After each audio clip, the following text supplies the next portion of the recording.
Good I'm not afternoon, mute. all. Log out. Oh, here it is. Whoops.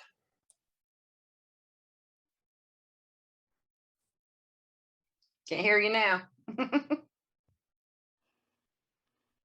Brenda, how do I sound on this mic? You're cutting out. I don't think Cut. it was the Well, then I microphone. need to switch I off think of it it's then. Connection. Okay. What do I sound okay now? Yes. Yeah. Okay. Well, if I have a problem sometime during demo or whatever, let me know, or sometime, and I'll switch to another mic. But Oh, you're doing a demo tonight? yeah, I'm gonna do a bottle stopper, but I'll put an ornamental top on it. Okay. So on the Rose engine. So it's a little something different. Okay.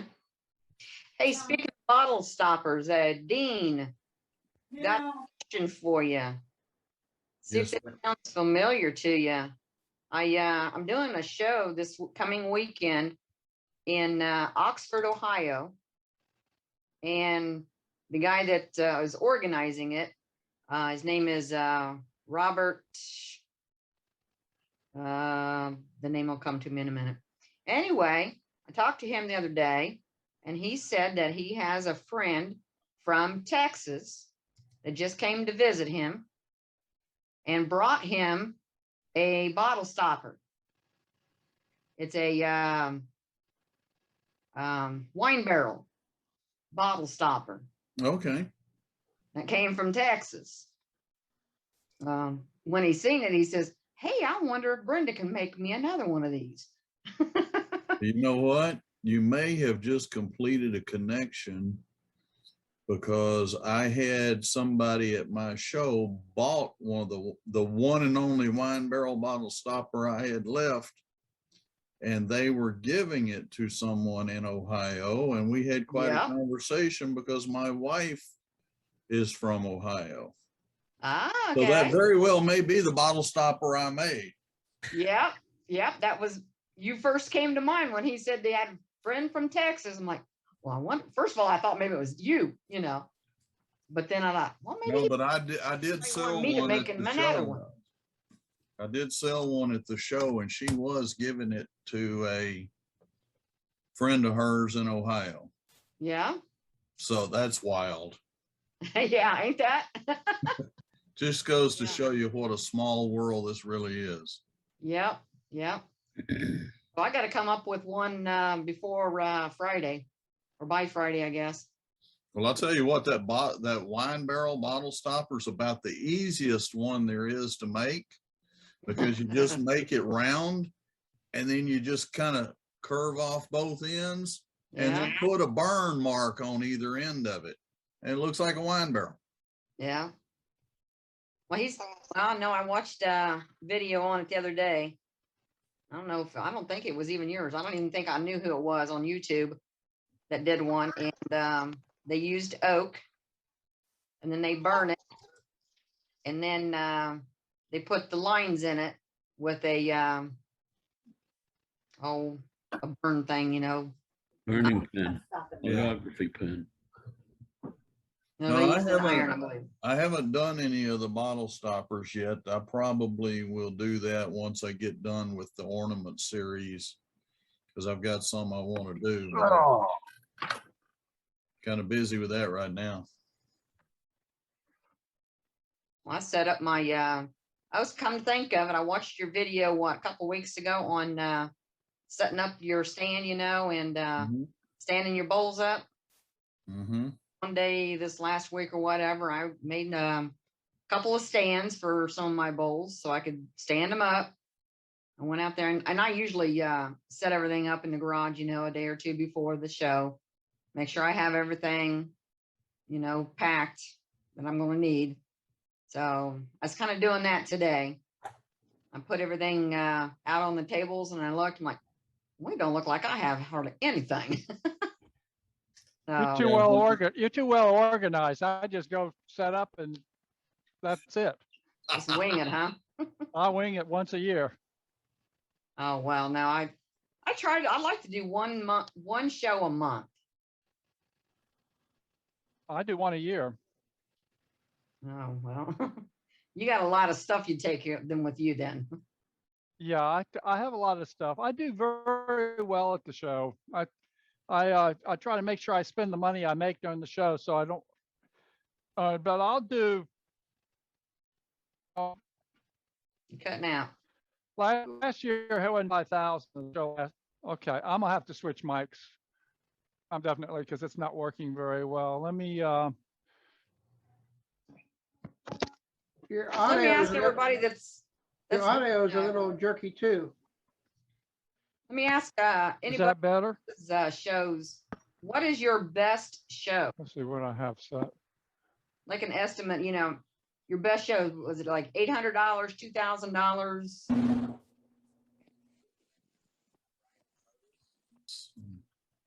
My best show, Yeah, or just in general, everybody? Oh, everybody. I've done some where I did over $3,000, but most of the time, if I can do $2,500 on Yeah. a show, I feel like I've done pretty good. Anything above that's good. Okay.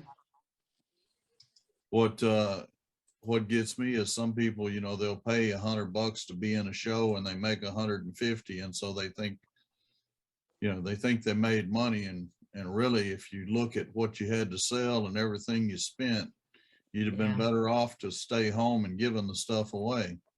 Yeah. So That's you, about where I'm at.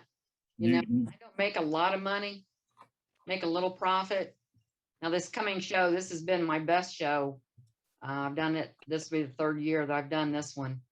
And I think the best I've done down there is 500. It cost me $50 to set up. well, if it only costs you $50 to get in the show and it's something you like to do, then it's worth doing. Yeah, that, and they've also asked me to bring my lathe. I bring my small 12-inch Delta, and I set up. They give me 2 booths for them, and I'll do a demonstration. I do this one once in the spring and once in the fall. And in the spring, I met a new couple that had a teenage boy set up right across from me. And he seen me start turning. He come over there, and well, his dad does duck calls, so they do a little turning. So he come over and made a couple of ink pens. That was real cool. He was real excited about that. Good job. Get somebody else addicted to our habit. Yes. Yes. Yeah, I gotta start selling stuff to pay for the habit. Yeah.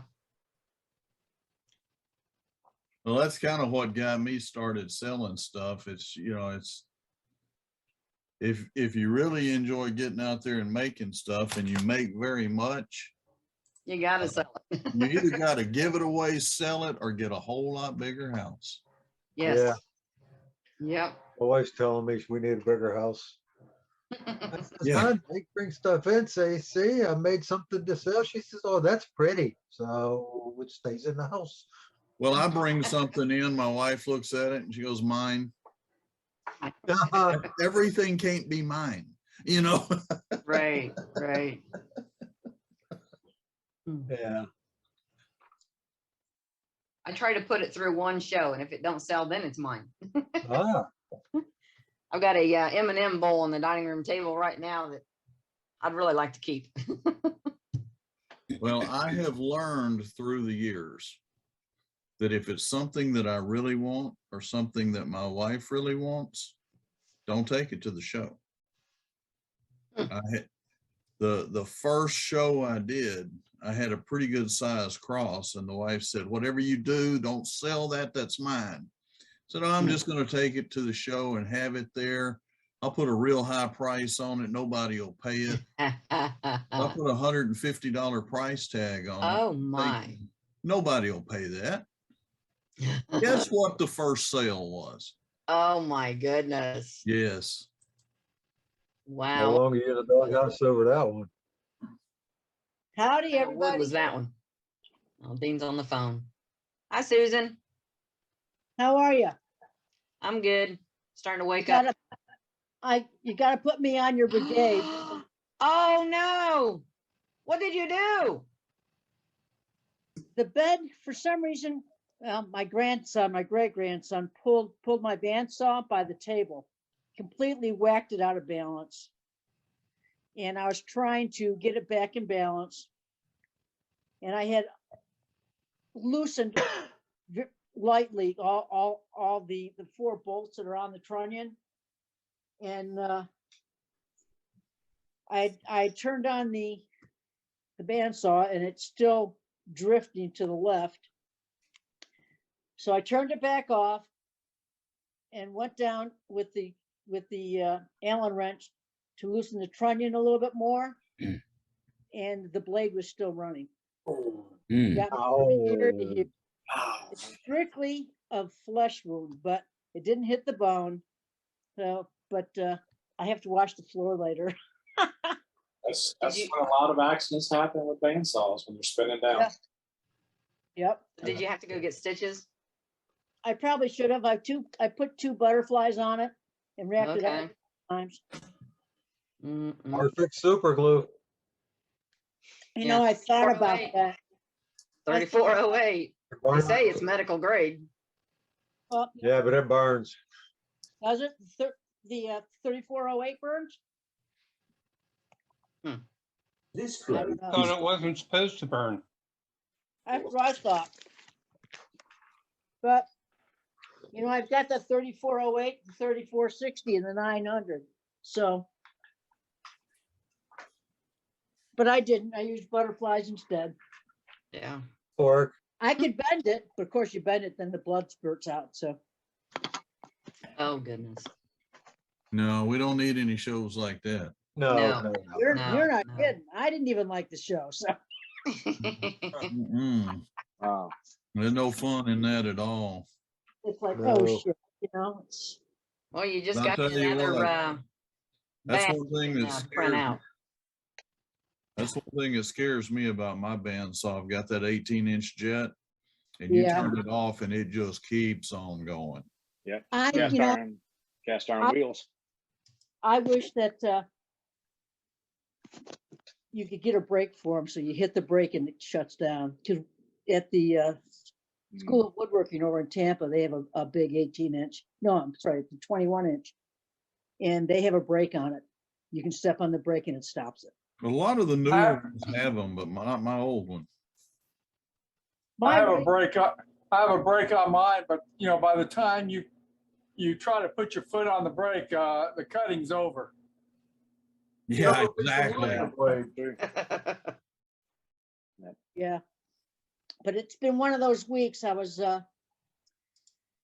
got these blanks for the pens for the Marines, and this symbolizes the blue jackets. They're dress blues, and it said to drill them out, and so I using a 7mm drill, and I've got my drills are fish drills, and they really cut nice, and I was doing it low and slow, doing like 1/8 of an inch at a time. And one of the blanks froze on the bit. The only way I could get the bit up, I even tried putting it in the freezer. Bit would not, so I cut the bit out of that one today. Oh, my goodness. Tried to drill it in here, but obviously that's not a 7mm hole. And I was using the 7mm bit, so I don't know what's going on, but it blew it out. Oh, wow. maybe just drilling too fast. The drill Fast, bit yeah. heated up too much and cracked the acrylic. I agree. had one do that this week too. Yeah. So, Gotta drill slow. Yeah, very slow. I mean, I've got 3.5 blanks that are good, but It you could know. also been too much buildup within the drill bit, and then that would expand the drill bit, heat up the acrylic, and crack it as well. Well, Yes. Plastics are the worst because if they heat up Mhm. and then cool down, they're gonna grab whatever you have. and they They did. stick to it because it heats up a little bit, and that's how you glue plastics together. You put a little heat on them, and they glue together. Well, I So you was, just- I was trying to drill just to like an eighth at a time and then pull it out, then put it back in, but you know, it is what it is. You know, And I was How thinking, fast- you said you've done how that, but I fast? was wondering, is it a, did you just finish one and then start another one? Was the drill bit hot from the all? thing is, I was always handling the tip of the drill bit, figuring if I could handle it and it wasn't even warm, I was good. Right. But I heard of some people squirting water while they're drilling with it, using, squirting a bit of water while they're drilling on them acrylics. But I don't yeah, I know. might try that. I ordered another fish 7mm just in case from that the other one got a little bit damaged. So just, we'll try it again. I ordered a few more of these blanks so I could finish all the pens. What kind of drill press do you have? I got the last of the green Rikon 14 inches. Yeah, if you can adjust it down on a slower setting with your belts. I don't know if it has belts on it or not. Yeah, you can put with two different set. You're talking on the bandsaw? No, I'm talking about on your drill press. Oh, On your drill press. I drilled these on the on my lathe. Oh, okay. We'll get that laid down slow then, because I would think that would be your saving grace, is to get that laid Yeah. down under Yeah. 400 RPMs. Yeah, Yeah. the slower the better. Yeah. Another thing is that if while you're drilling, always remember to clean out the flues of the drill. Every time you pull it back out, clean it out. Otherwise, you'll stack them up inside there. And I think that's what happened here. I think that's why it blew out like that. Yeah. Because all of a sudden I started getting stuff out the side here. So yeah. It's a Brad point bit you're using. Yeah, it's a fish Brad point. That's the best ones. Yeah. Hey, Ronnie, how's it going? Hi, how are y'all? All right. Hi, Ron. How you doing, bud? Doing fine. Thank you, Andy, for those pins. They came this week. That's good. Yeah, your Well, first Very set of nice. pens. You Very said nice. you wanted skinny ones. I couldn't turn them any thinner. Thank you, thank you. Everyone's doing okay? Oh, yeah. Oh Mhm. yeah. I was listening to Susan with her problems with that blank blowing up. Well, then you missed the early part. Yeah, that's what I was thinking. Yeah, Learn we when have to to have know. something in common. I was adjusting the trunnions on my bandsaw. And I turned on the bandsaw and turned it off. Forgot that it was still, it hadn't stopped yet, and put my hand Uh-oh. up to adjust. Yeah, the you see trun- that Band-Aid? You see this Band-Aid? There's Uh-oh. actually 2 Band-Aids and 2 butterflies on under that. Brenda, you gotta bring her to the top of the list. Exactly, exactly. Band-Aid brigade. Yep. It's funny you talk about bandsaw, because I was learning how to set up my bandsaw. I pretty much knew basically how to do it, but I did not understand everything about it. And I did not understand that the blade needed to run in the center of the wheel, the Mhm. cutting part of the blade, not the blade centered up. And Yeah. that makes it track better. And all the other adjustments I understood, and I had all that, but it was like, I could not believe how much better, how straighter it cuts now since I did that. You're talking about the gullet though, right? Yeah. Yeah, the gullet's what's got to be dead center. You say the gullet, you talking about the gullet of the blade? Yeah, the cutting, Yeah. the cutting? Yeah. Now, if I did that, because I've got a 3/8 inch blade on, if I were to put the gullet right in the center, the end of the blade wouldn't even be on the belt. Do you use a fence with it when you're cutting, or you're just cutting it by hand? Well, if I was cutting by hand, I could control it, but once in a while, I like to use a jig to cut straight, and or I like to use my fence. Well, does your fence have an angle adjustment on it? Yes, it does. And do you adjust it? I did. I went and I went and I adjusted it. She was dirty. It was dirty. Hey, Rick, your volume's on, Rick. Hey, Rick, Hey, Rick, your it was dirty. volume's on. Your volume's on. They're laughing at you. No, laughing at you. Oh, okay. Laughing with you. Oh, that's hilarious. What I did, Trey, was They're laughing at we're laughing with you, not at you. Yes, Always with you. that's right. Always with you. It's all good. Lots of love. I muted him. It's all Trey, love. First, I went and I adjusted the fence to my track on the table. Are you there, Trey? Might not be. He might have muted himself.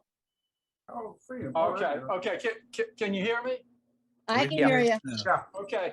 To adjust the fence on a bandsaw, take a piece of wood, put your fence up there, take a piece of wood and cut into that piece of wood about an inch or so. Right. Keep the wood in place, turn your bandsaw off. Let it stop. Okay, examine the back side of the blade and make sure it is not touching either side of that cut. And that's what I was doing. Okay. Okay. And the first thing I did was make sure that my blade was centered. And then I went and adjusted the fence to the table. And then I was doing test cuts, but it constantly wanted to force the end of the Cute cat. Kitty. that's my little kitty. He's like, you're not paying attention to me. Exactly. Exactly. You've been photo bombed. Yes, I got exactly. a bagel that says the same thing. That's Dolly. She loves to photobomb. And I tried. Hey, with there's the- Eddie. And it just kept where the top of the front of the board was lifting from the fence going to the right, and the cut was going to the left. So you got to adjust it okay now then? No, after I did this, I said, screw it, tomorrow's another day. Ah, gotcha. I would have too. Good call. I would too. Yep. Yeah, at that point, it's time to call it It's- another day. It's Yep. exactly, because your adrenaline's going up. And Yeah. Well, you'll be even more sore tomorrow. The second and third day is the worst, so you might want to take a few days off. well, I'll stay away from the bandsaw. I can always do this stuff. What kind of blades are you using? The blade that I've got on there right now is a 3/8 inch. I don't know if I think it's a scarab blade. Stirrup blade, and it's 3 TPI. Oh, it's coarse. It's Oh, cool. that's really aggressive. I'll just rip through anything. But That's you a know, rip- if you go low, if you go slow, you get a really nice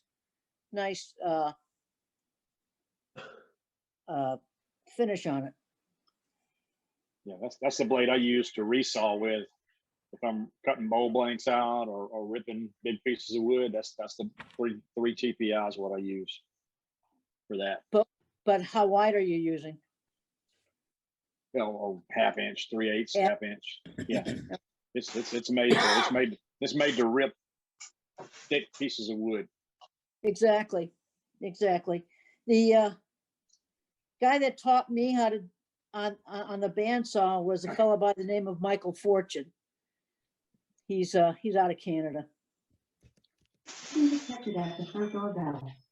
I know if you have your tension too low, I don't remember which way it goes if the blade's tension's too low, but I know it'll chase that. And then I found out recently that if it's not centered on the wheel, it will also hunt. Mhm. Right, and so I centered it on the wheel the way Michael had taught me, between the gullet and the back of the blade. That's centered on the wheel. But you guys are saying to center the gullet of the blade on the wheel? That's Yeah. what they say. And I tell you what, it made all the difference in the world. I can take a piece of wood with a straight line on it and freehand it, and it will go right down that line. I do not have to kick the back of that board one way or the other. I could never And- do that before. And, Everything here. and it's the gullet that's centered. Yeah, that's right. I could not believe it. I said, I got to try this. I saw the video. It was a very detailed video on YouTube on how to do it. And I said, man, you know what? His name, I got to try Alex. this. And it was great. Hey, Susan. Watch Alex Snodgrass on YouTube. I think that was Alex it. Snodgrass is the bandsaw wizard. I did it to Alex both of my bandsaws. They both never cut that straight before. Yeah, if you type in Bandsaw Life on YouTube, Alex Snodgrass will pop up. He's got tutorials on how to set up your bandsaw correctly. Yeah. What was Yeah. that again? Alex, Alex. For Snodgrass. It's a 5 TPI. Snodgrass. Snodgrass. Snod. SNOD, right? Yes. Grass. Okay, D, got not D. I'm also watched him make a reindeer on the bandsaw. Okay. He cuts them things out in seconds. A 3D freestanding reindeer with big old antlers. I got one in my Sounds good. dining room. Can you hardly figure out he got that out of that block of wood? I've seen it. Yeah, There's amazing, that. isn't it? How you doing, Captain? Hey, I'm Eddie. already. Pardon me, a little connection problem, but hey, I'm here. Everybody getting back to normal down there, Eddie? It depends on what you call normal, but things are starting to even out a little bit. We're starting to see some debris disappearing. Not a lot, because well, they have 50 or 60 outside trucks, the big double, looks like double dumpster with a crane in the middle. And they made 3 or 4 passes down my road in the last 2 days. And boy, those guys are good. When they leave, it's as clean as before we started putting trash out. It might be clean, but they take a little dirt with them when they leave. So it might be a little mess for a while. But everything's kind of clicking. Good. Sweet. And That's for a good. weather report, it's rained his butt off today. We got that the other day. Hey, Susan, this is the, There you go. this is the reindeer. What was that? This is that reindeer she was talking about. Oh, Yeah, that's he cute. cuts it and puts the pieces back together and flips it on the other Oh, yeah? direction and cuts it the other way. Yeah, it's pretty neat. Yeah, Oh, that's cool. Yeah, it's compound. like a connect. big one. I got a little tiny one. I call I him got one too. wizard. From, Hamilton Wood Show. Ah, Very you got nice. one too. That's nice looking. Wow. Nice reindeer. Yeah. We don't have any wood shows up in Canada right now. It's pretty flat. Nothing going on. So that's all.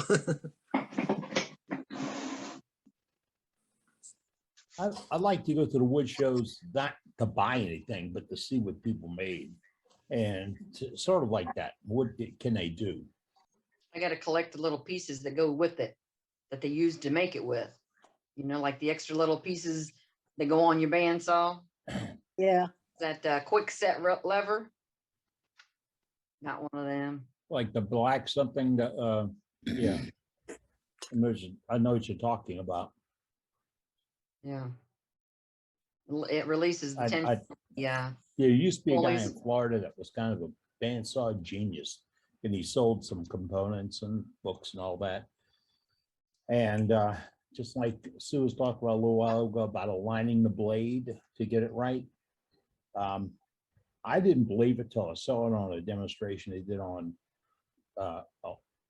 for a club meeting. Like he took the table off, he took the doors off, Mhm.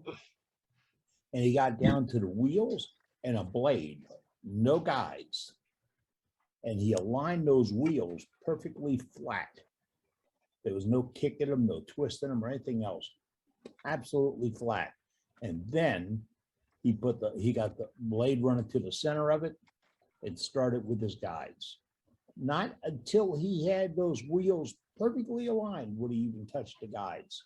Because if there's a twist or a knot or a lock or whatever between the two of them, they're going to pull that blade one way or push it the other. And once I did what he said, I could not believe the difference in how my saw ran. Just couldn't believe it. What kind of trees are those?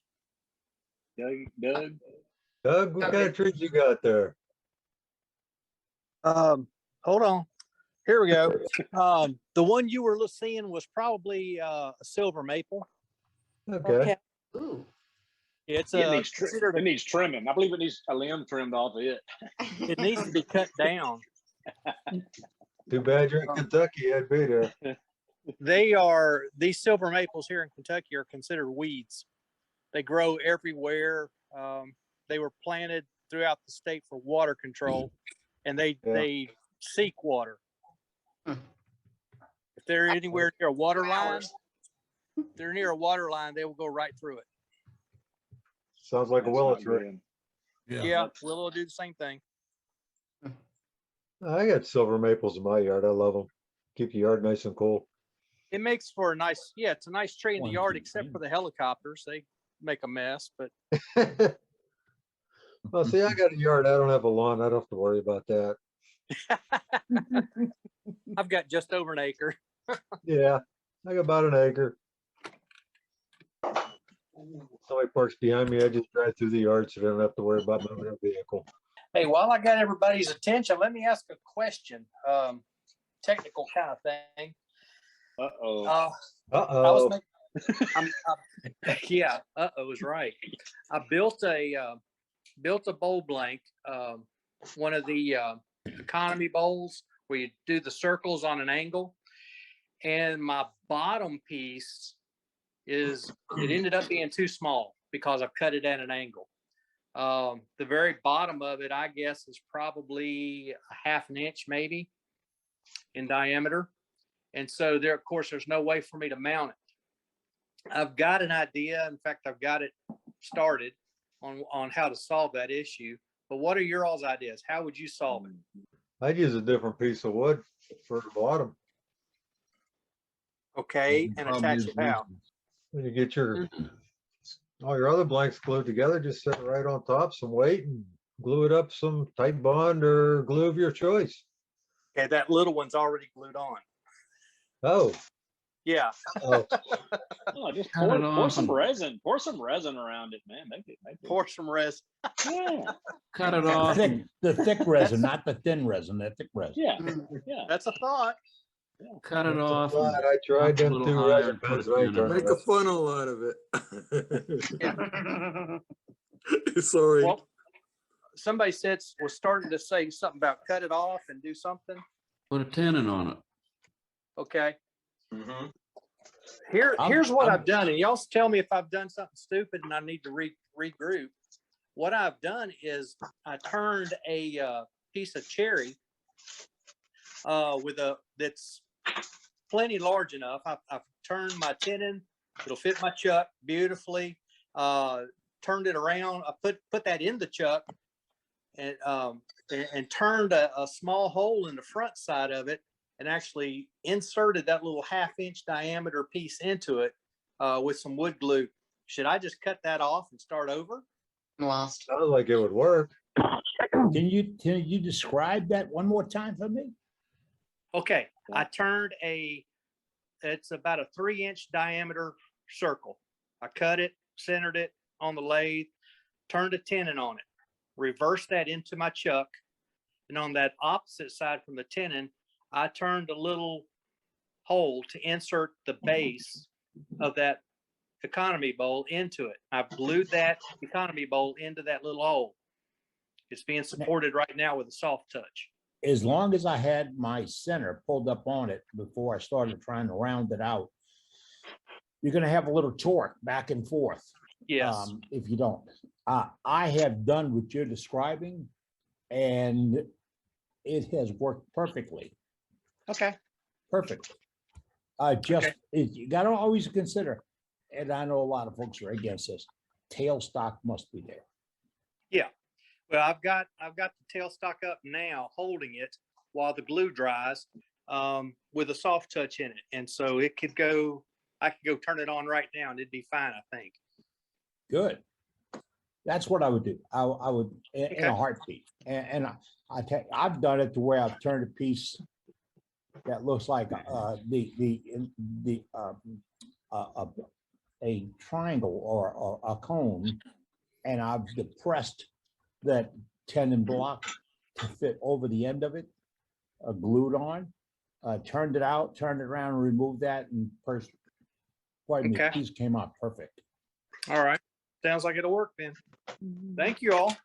You're quite welcome. Well, a lot of folks just overlook the importance of a good, I'm going to call it a glue block connection.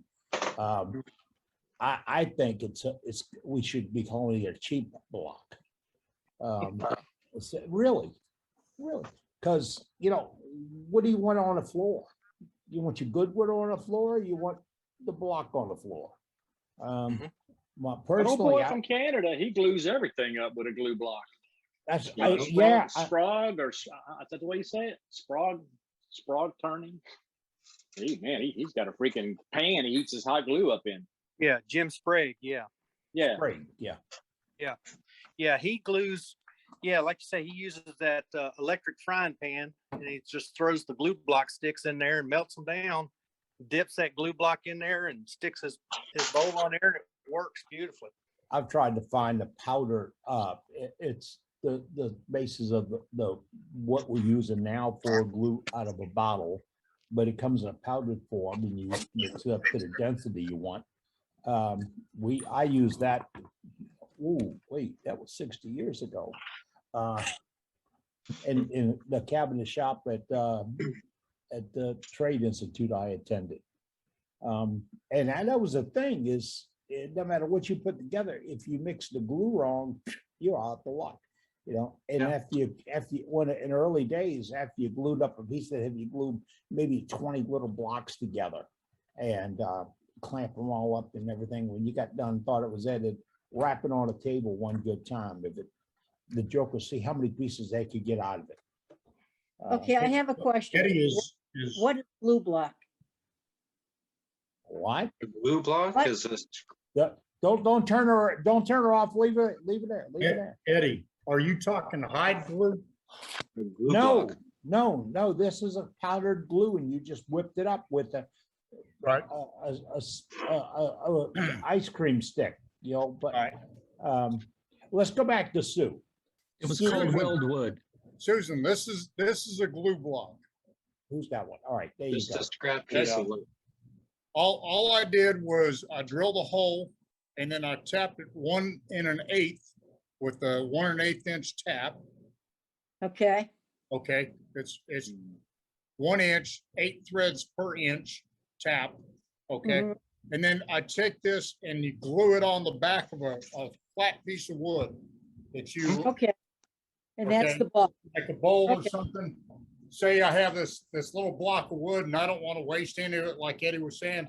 I would center that and glue that on there, and then I can spin it on the lathe, and then I would cut this instead of wasting whatever wood this happens to be a bottle stopper or whatever. Tim, we got to say it. Don't you use the term scrap? Or Cade said scrap of wood. Be careful, Cade. Kim Chipman will come get you for that. But no such thing as scrap wood. Yes, that's right. It's pre-turned. When you do this, Susan, don't use what is a scrap of wood. I mean, think about it. There's going to be some tension on that and some torque placed on that block. So my area, I'd say don't use a 2x4, but I don't want to offend anybody. And at Southern Yellow Pine down there where I'm at, the grain's so wide because they grow it so fast and hard that tension soft hard will just give up. And all of a sudden you think, well, I got it on the block, and it leaves the room. So that's my caution on the glue block. I love it. Okay. Yeah, you'll find me in the shop, or used to be able to find me in the shop every day. And if I have a block, and I'm careful about the diameter of the block and the tenon, so it fits in my chuck jaws right. And I really, I'll size it for the different size pieces I have.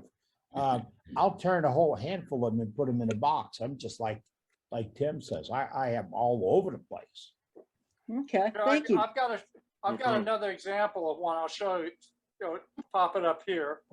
Yeah. Okay. So do I. I have an See it yet. example after you're done. Don't see it yet. Which one am I doing? I'm on the wrong video. Oh, okay. Yeah, Susan, you don't have to use a tap. You can just use a tenon. If I use a tenon for a larger piece Okay. of wood, I got That's what I have. That's what I have. This is a glue block. This is a block I'm gonna turn a sphere out of, and it's simply a block of wood that's glued to it. Here's a glue block that's not glued up. Now, what kind of glue do you guys use for that? I'm using wood glue. Okay. yeah, I use Tide Bond. Yeah, I use Tide Bond too. I'm using Tide Bond too is what I'm using. Glue it up there. Yeah. And when you get through with it, you just part it off and, you know, sacrifice a little bit of the block. Okay. And then I reuse it again. But that's a glue block. Well, thank That's you. where the thin parting tool comes in. Really, really happy to slide down in between there. Not a lot of resonance, not a lot of impact. And I mean, you're going into a space that you know has been separated before. Trace, you keep the base of your glue block, the contact area, you keep it flat or you depress it slightly? It's well, here, I'll pop it back up. Concave a little bit. Yeah. Well, that one's flat, but I try to concave it. I like to dish it out just a little bit so so my contact surface is around the outside. Okay. Yeah, if you're I'll make sure I make sure it is not domed, because if it is domed, it will not work because it'll only attach to part of it. Yes. But it has to be perfectly flat. Either flat or concave a little bit. Yeah, if you're going to concave. Go ahead. If you're going to glue up a piece and it's going to make a couple of moves, like take it off your one way right there and go put it over in your ornamental to decorate it, and then come back and put it back on your lathe again. And it's going to be there a while, and I'm talking a while. I got stuff that was glued up like that for a year.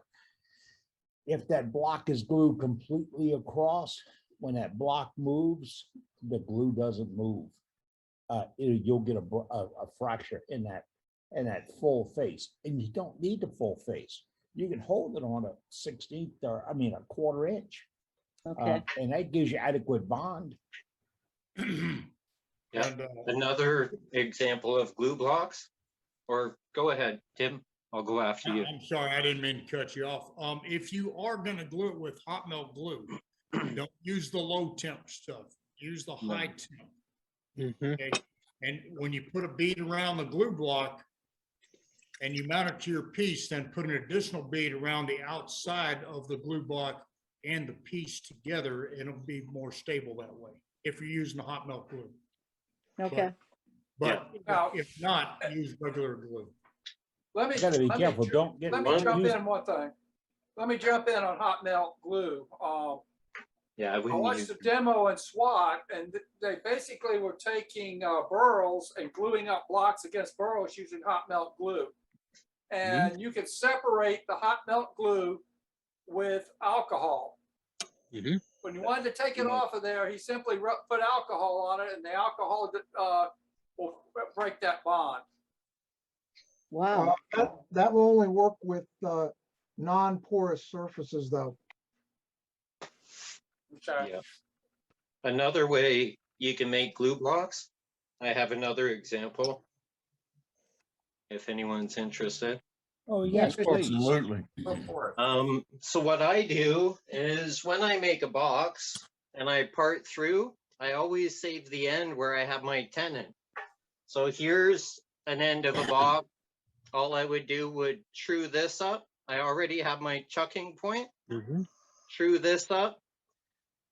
put the glue on it, bring up the tailstock for support to glue it, leave it for a bit, or if you need your lathe and you can't have it tied up for a bit while you wait for glue to dry, just use clamps. So I save all my box ends. So this is poplar, ash, maple. They're a little rough, but I always true this up first. Here's one even out of walnut. So I use these when I'm using really expensive woods for small boxes like ebonies or rosewoods where you don't want to waste any. But another way to make a glue block that will always go in your Chuck Perfect, if you have plywood lying around, take it to your table saw, cut perfect 2-inch squares, glue that onto a sacrificial piece of wood that's left over from a different project or the end of a rough cut lumber board. This will seat in your chuck perfectly every time. And then all I have to do is turn this round, flatten this, and use this as a glue block. And if I take this out, stick it in another chuck, it's going to chuck perfectly again within a number 2 chuck.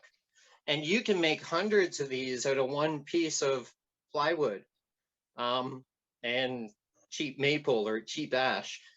But you would be better off using a non-porous wood because you'll lose some of the glue within the pores. You'll still have a strong bond, but you'll just have a stronger bond with maple or a less porous wood. So there's a couple more examples. There you go. If it happens at wood turning, it happens here. Hey, Billy Dillard. Billy Dillard.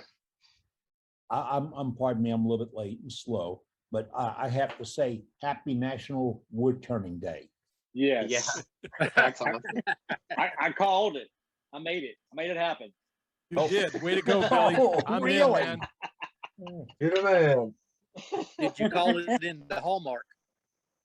I didn't even know until I saw that post that it was National Wood Turner Day.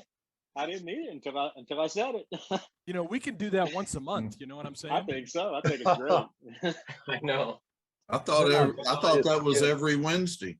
That's every day. Yeah. Yeah, I've got another thing I do with my glue I love blocks. that If y'all want to see it, That's Yeah, Matt, awesome go in ahead. there. What you got? That's hot gluing, yeah. somebody will have to spotlight me. Let me see. Listen, Matt, Just make sure you use a real hot glue gun, not a toy one. Yeah, I'm looking I at you, use man. Titebond. Yeah. So Not so a dollar store one. so mine are just like whenever I turn something large, and I'm using a tenon, I just save the stuff at the end, and then I dimple it a little bit and make it concave like everybody else does, and I put little concentric circles in there, which helps me line things up when I go to glue something onto it. that's a smart move. I like the lines. That's a I good do. idea too. Also, the glue will bite into the grooves, It will. giving a better bond. Yep. And they're just, you know, I mean, it's something quick. You just face it off, put the dimple in there, and then put a couple of concentric circles in there. It's all you do.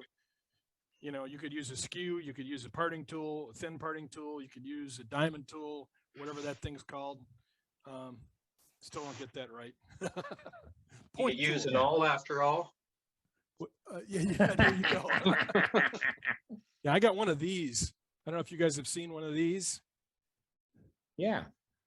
I got one when I bought that whole kit of tools, I had one of those in there. Yeah, What in the my world? first set of 8 lathe tools when I got my first lathe, so many decades ago or however long ago that was. This is great for making grooves. Hmm. And you can round them off if you want to make beads. So, and that's one of my go-to tool rack. So I got levels that there are tools and drawers and stuff that I don't ever use. Oh, you're unlike the rest of us. As bad as when you buy a tool and you remember that you already had one. I have never done that. Yes. Oh, you're a lie. Now that I'm packing up my shop and putting it all in boxes to get to recover, I'm discovering so many doubles. It's not funny. Yeah. You lose a tool, you go to buy an extra, and then you'll always find that tool you lost, so you have 2. Yeah. Yep. And my wife, I had to get a longer storage box for a couple. She said, why? And I said, these are to reach out and touch someone tools.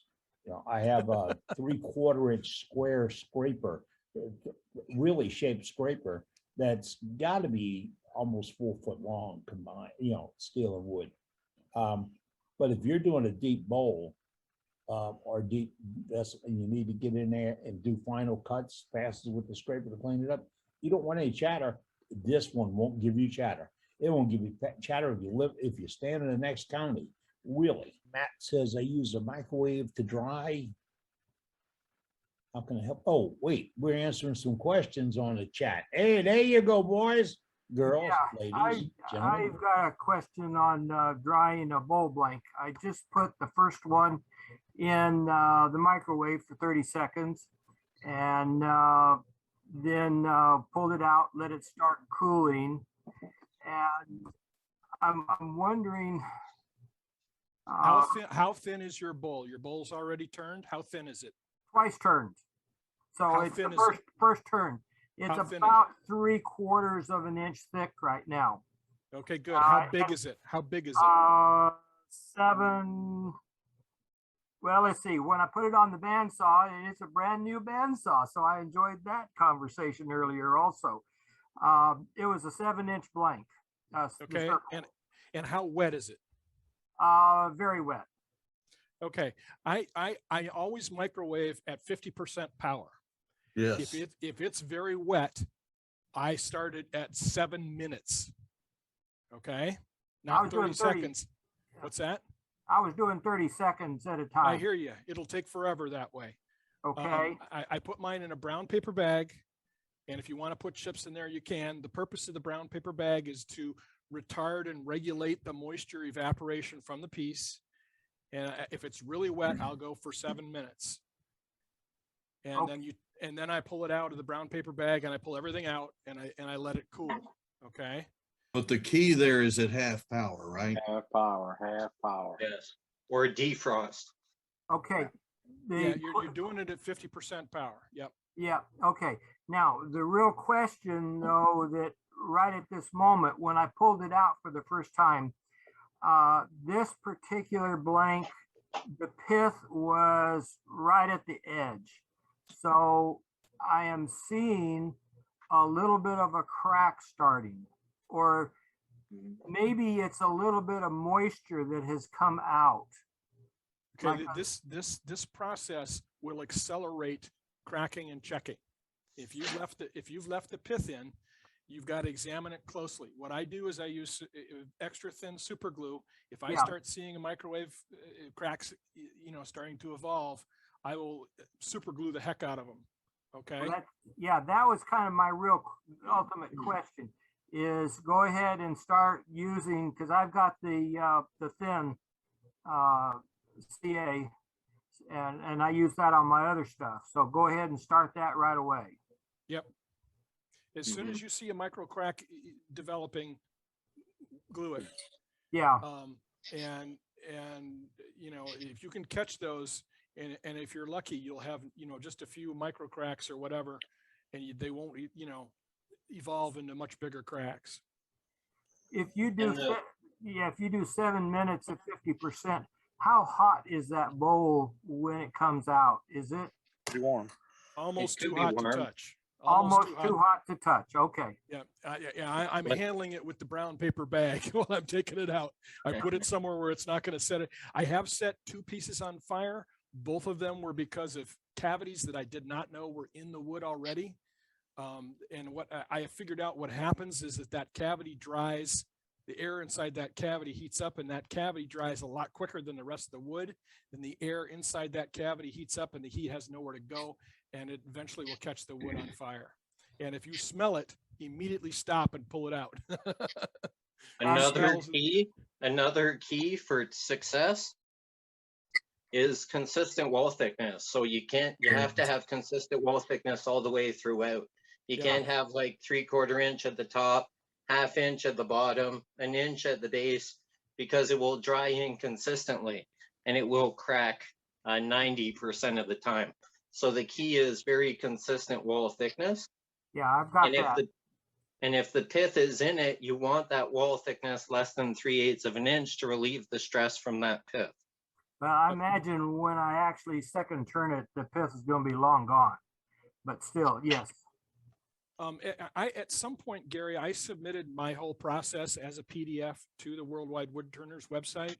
So it's on the site somewhere in the documents. So if you want to read, I've got all my notes and everything in there. So if you want to read through that, you're more than welcome to. But Yeah, I somewhere think it's on the site. yeah, I think I have, but my question was more on the cracks, though. Yep. Really. I addressed the cracks in Yeah. that too. Oh, So, yeah. okay. I missed that. Thank you very much. Okay, Matt, we got a question here. I know what my answer would be, but somebody's asking, will the microwave melt the CA glue? It could. It will off gas. It'll be in the air when you open the microwave. So don't inhale too quickly because you'll be inhaling the CA glue. Yeah. Under the same thing, under the same guise, and I haven't been doing it a lot of microwave drying, but one of the things I read is they recommended putting a cup of water in it when you microwave it, and then leave it in the microwave because the purpose of that is to keep moisture on the outside of the vessel, to keep the outside from drying too quick, and let the microwave take the inside water and force it out. So part of the drying process was actually put water in there and leave it in the microwave in the humid environment, and to start pushing the water out and keeping it from cracking as bad. Yeah, hey, Trey, what I remember is the person who was doing that was not using a brown paper bag. Okay, so that was their regulation mechanism, was having the water in the microwave. I found that the brown paper bag does exactly what Trace is saying. It controls humidity on the outside. That's like if you want to dry a piece that you just rough turned and you can't do the microwave and all on it. I learned, pardon me, a long time ago was pick up the shavings off the floor, same species of what you're doing, put it all in a brown bag with the wood, and about once a week, open it up, let it breathe a little bit, and close it down. And that allows the moisture to release from the inside of the wood slower, which is where the crack comes from. Yeah, and it comes out more regularly too. It doesn't come out of one part faster and so on when you've got it controlled like that. So it regulates the humidity in there. Yeah. So you don't turn a football. Right. Yeah, you're rough turning to an inch to 3/4 of an inch. Yeah, if you get it thin and you don't do drying properly, it'll be a football. You'll never get it back the shape again. Give up on that. It's art. Yeah, and there's a comment in chat that says, don't use the kitchen microwave. This is an absolute fact. Your wife or spouse will never forgive you. Your house will smell like wet wood. Your food will taste like wood, burnt wood. Yep, there you go. Don't use the kitchen one. The one I have in my shop, I pulled out of somebody's garbage. I had a Panasonic that was my sister gave to me. It's one of the first issues of microwaves. Weighs a ton. And Wind up timer. And exactly. And I had it out there until a rain of flood water got it one time, and I used it. It hummed and everything, but it did microwave.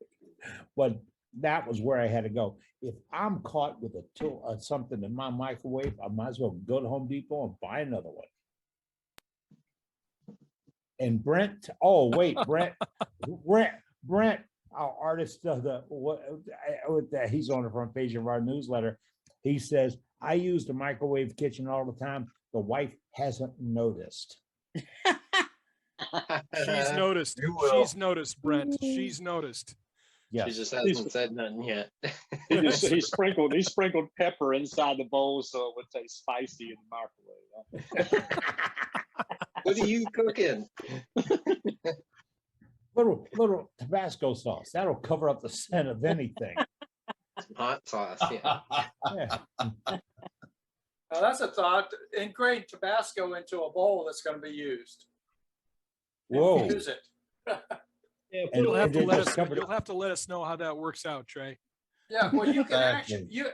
if you go to the Tabasco plant in Avery Island, you can actually get the used powder, remnants of after they squeeze the sauce out of it as a powder. So maybe you did put that on there and let it soak in that. I tell you what, I've been to the plant a couple of times. One thing they tell you, whenever you get done, don't touch yourself. It's airborne. It's atomized. It's airborne. Oh, Brent also says to get rid of the smell, cook a little popcorn afterwards. There you go. Yeah, especially if you cook it a little too long, right? Yeah, yeah. Belly burn popcorn. That's the worst smell ever. It is. It is. Actual smell like burnt popcorn. Oh, beauty of popcorn Right. is you can live with that odor for all day and then some more. Well, then you just tell your wife that you just made popcorn. That's what the smell is. That Brent's no slacker. He just figured that out. Yeah, that's silver leaf maple popcorn, honey. We're pancakes with syrup. Yeah. Maple Hey, syrup for, popcorn. while we rock and rolling here this evening, I'm going to remind you that in a little while, we will be looking for your input towards the member recognition of the month. And I'm going to take a second to explain it. We will like you to recommend the member of this organization. I was careful not to say Woodturner demonstrator or whatever. It's a member of this organization that did the most for your wood turning in the past month. We want to get your opinion on who it should be. And then we're going to put all that input and next week give you a list of all the people that made significant changes in our organization. It's not a contest. And we're going to go alphabetical, okay? It'll just be everyone who made a significant contribution to the organization in the past month. And we want everybody to get involved in it. Here's the caveat, all right? You'll have to email us your recommendation. Yeah, email your recommendation to the club email address. That's one step of what we're making a move towards. The other is I have about a 3-minute presentation of all the art I've received in the last couple of weeks. And because we're trying to catch up now. I'm going to show you all the art and all the turners that turned out that art. And you're going to make a recommendation on chat as to what you think is the best work on that slide that you see on the screen. You're going to recommend it. Eddie, do you have them numbered? I had them numbered, and a few minutes ago, I found out that take didn't go, but the one that already generated with the names on it did go. So, in fact, during your demo, Trace, I'm going to change those. No, I have a few minutes and I can change all those names to numbers. And I'd prefer to have the numbers. Okay, because I have a poll set up that'll do like 27 people, 27 numbers. Okay, we can do. I have 2 polls set up, one for the novice and one for the seasoned turner. I have 2 polls set up that we could use polling to vote on it. I'll make the changes while you're doing your demo. I can do that. Okay. I can walk and chew gum. Hell. I can't. I could walk and chew gum and run into a bit door, so. I didn't add what else I could do. Somebody said the other day, "How's you getting old? Are you having a problem falling down?" Nah, I can fall down easy. It's just getting my butt back up is a challenge. You'll learn how to pull on anything that's higher than your fingers. On the ground, anything at all, you can get up. At least that's when you get it really good. We got some really great art coming in right now, folks. And I got to tell you, you're going to see something that's amazing. Well, you're going to see several things that are amazing. That a little while ago, we talked about glue blocks. And for novice turners, that should be a major step in your path, is to understand that just Matt said it, Cade said it, I said it. your cheap wood is your blue block. Your expensive wood should not go on the floor. And you're using up, pardon me, Kim, wood scraps to do it. Just remember, when you round off a bowl blank out of square stock, save the corners. If they're big enough, they turn perfect blue blocks. But I got off the track. You're going to see magnificent things tonight. Trace is going to do a demonstration. I don't think we've had anybody show this yet. And the beauty is he's going to show it on probably one of the finest lathes in the world for doing this. And I know the owner. I know the guy that built them. He's a good friend. I'm not lying, and I'm not pumping any smoke. This guy is good. His equipment is good. Trace is extremely talented at it. We're going to see that tonight. And also you're going to see all the art that we got in over the last couple of weeks. And I would like you to participate in that by emailing us a photograph of your work. Now, we're going to work at doing screen captures off the program. But my video, your computer's video, this doesn't see those screen captures as well as it will a real image. So take time, take a photograph and send it to us. And we'll use it in the gallery, and with your name on it, we'll put it in the newsletter and the website and on the promos. We don't have any names on the promos, but we'd like to collect photographs of your work. So if you would take a minute, take the photograph and send it on to us. If you're viewing right now and you require it, you can turn on closed captioning. We've made that available to you, and you can turn on closed captioning and see all this on the screen. And I've mentioned screen captures. At any time during the program, if you want to capture something on my Mac, it's Shift Command 3. And I just took a picture of me. Shift Command 3. On a DOS-based unit or Windows unit, I don't know what it is to do a screen capture. Somebody in there? Hello? I have no idea. Computer's smarter than me, bud. That's easy. My ink pen's smarter than me. On a Mac, what do you do on a Mac to capture it? Screen Command 3. Shift Command 3? I'm sorry, Shift Command 3. Shift Command 3? All at one time, yes. Okay.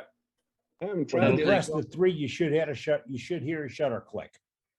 On Windows, it might be a control print screen because that saves it, but I haven't tried it. That's what I'm looking for. That it'll save the images on screen. Yeah, it'll save it. Actually, it only saves it to a buffer, and then you gotta get out and you have to save it to a file. So it's kind of a nuisance. Yeah. It's the Windows button Shift S on a PC, on a Windows machine. It's just Shift S. No, it's the Windows button at the bottom. It says Control, Function, Windows. I think that's Windows. I don't know what that is, but I think it's a window. Yeah. And then Shift S to hold them down at the same time.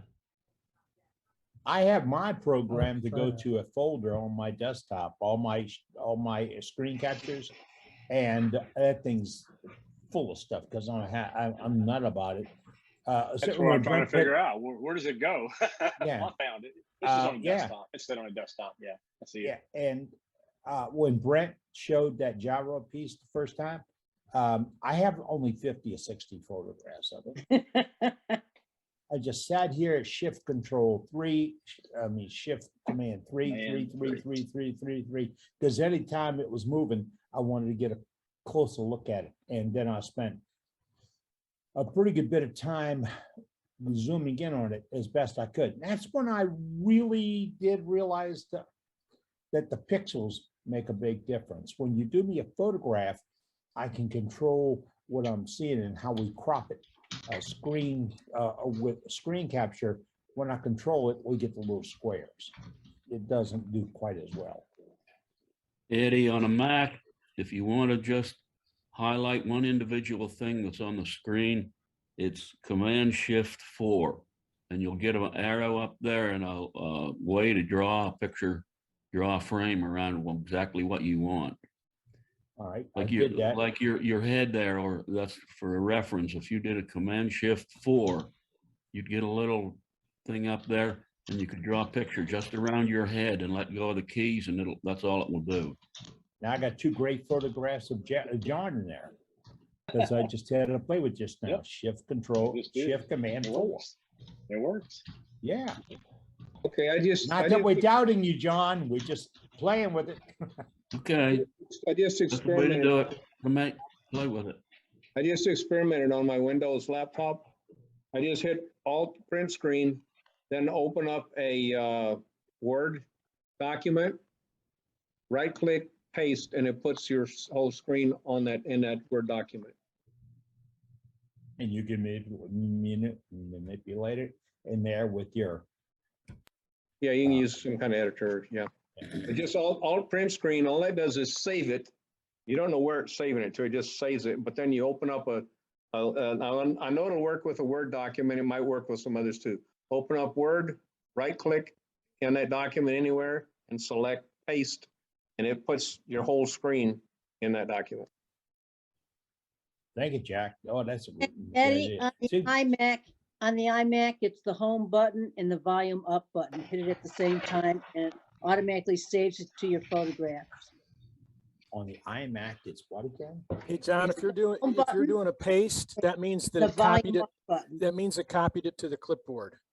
So you could paste it into any app like an editor at that point if you wanted to also. Yeah, and mine automatically goes into photos.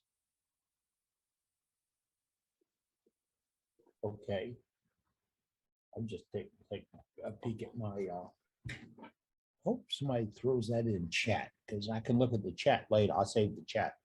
But I burn my iPad down every day. It goes with me. We had to go to that Kiln, Mississippi place that we stayed at for the hurricane yesterday. They're having a flea bloom in the area, and they blamed it on my dogs. But they're discovered after all the noise about the fleas being all over the place. There was a mat, carpet type mat outside the door, infested with them. And when you stepped on the mat, you picked up a couple of fleas, and then you went outside and said, "Oh, there's fleas in here." And I thought we had a problem, so I kept going in and out of another door that didn't have a mat, and I didn't get any fleas. But we went up there yesterday. I dragged it out, and I had my little hot spot. My wife calls it my jetpack, and it was raining so bad I can't watch her drive when I'm riding with her. Man, I was just going through videos and stuff like crazy. It was so nice. Are we going without Sprinkle a little Dane? sand. Sprinkle a little bit of sand on that mat, and that'd be the end of the fleas. A little bit of salt. I'm sorry, salt. Salt. I'm about to say sand. I said It's sand. covered I don't in know why I said sand. sand. Oh yeah, it's salt. They say Got salt. to make They some do. earthworms too. Yeah. Vinegar. What again? Send a woman out there, they'll jump on them first. You're I not don't think lying. so. Well, they actually will jump on you first. Well, They're Bob, sweeter, if they'll there's- jump on you first. If there's a mosquito like this gonna bite my wife before I ever know they're out there. Okay. We used a baking soda from Arm & Hammer thing in carpets or area rugs one time when we had area rugs in a house, and no fleas. I mean, it was like 1 or 2 days, no fleas, and it smelled fresh and nice.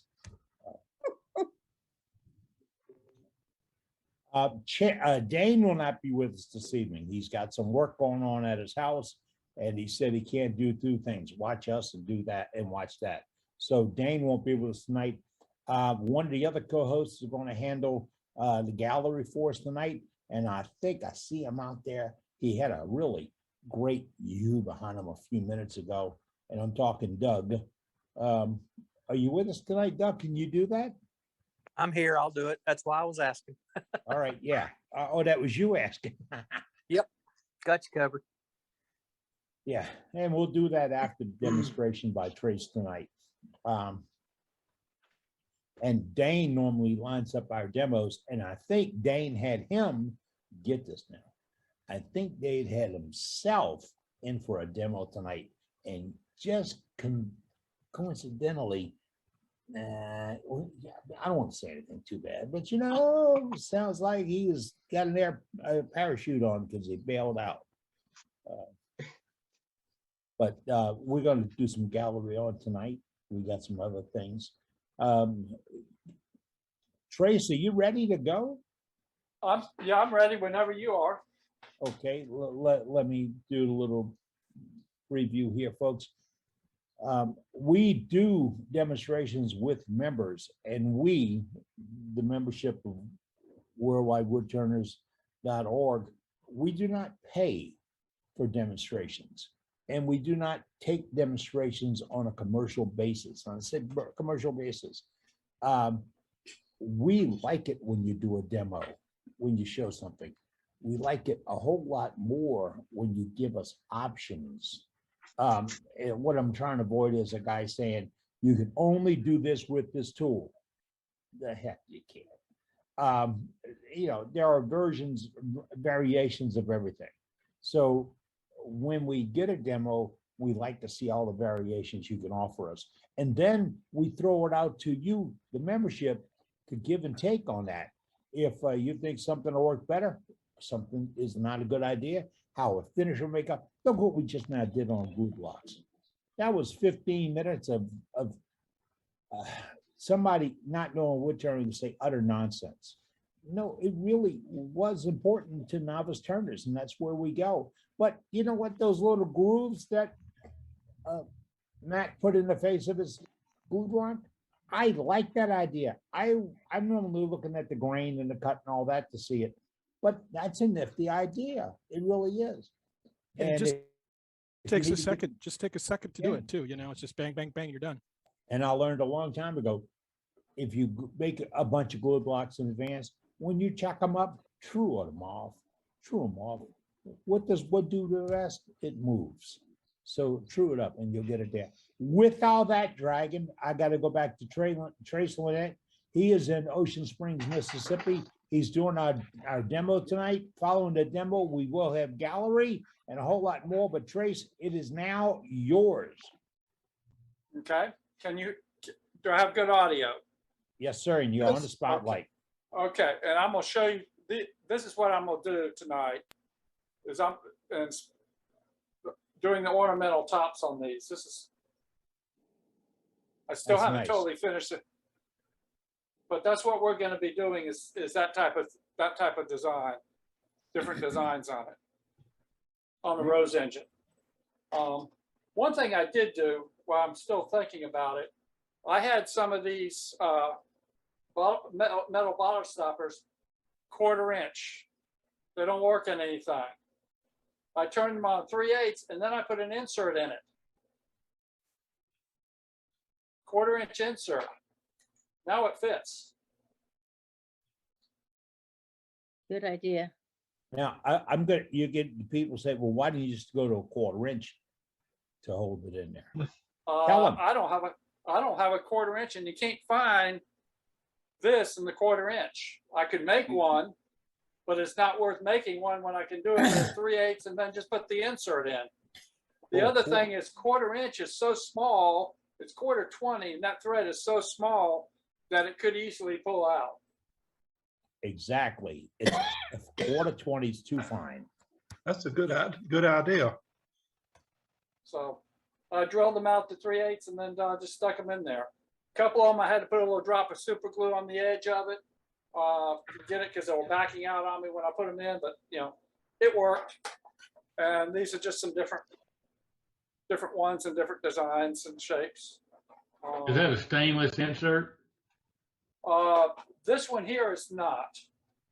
This is a chrome, and so this is a lower end insert. This is a Wesley Niles stainless insert. No, I meant the piece that you actually put in that 3/8 inch hole. No, it is not. Okay. It's a plated steel. Yeah, okay. You can get them in brass too, but I'm not sure it's worth the price. And, you know, the part that's going to get wet is this bottom half, not the top half that much. So, and if somebody has a problem with them, I'll replace them 10 years down the street, down line. Okay, warranted. All right. Okay. Move that out of the way and we'll get to turning. I got a piece of purple heart in here.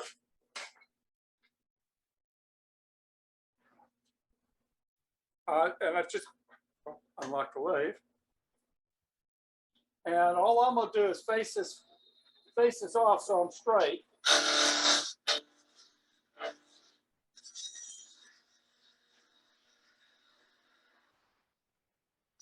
I want to make sure I'm a little bit concave. I don't want to be convex.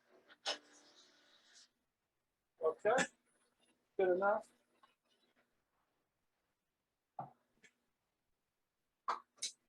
Then I'm going to drill a hole in it.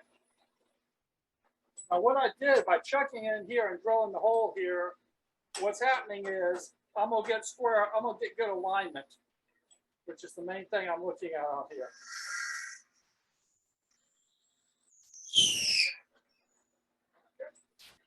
Let's see if I've got that deep.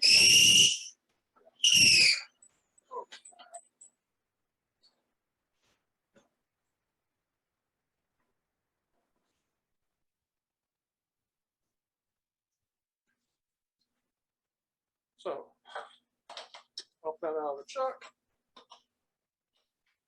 And I no longer need this chuck, so we'll pull it out. Pull it out.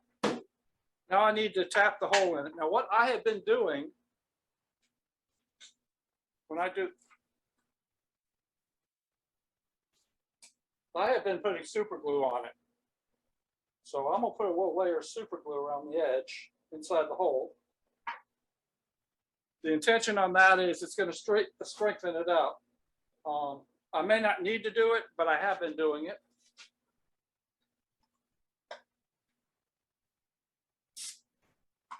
Hit it with an accelerator. Now time to tap it. Now I do it, this is,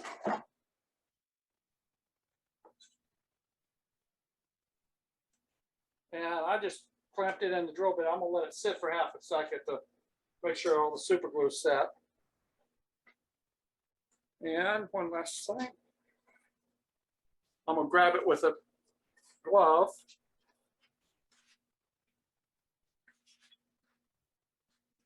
If it tries to spin, I don't want it spinning in my hand.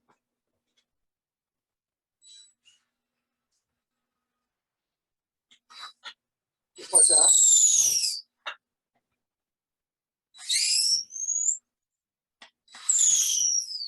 Okay, it's tapped.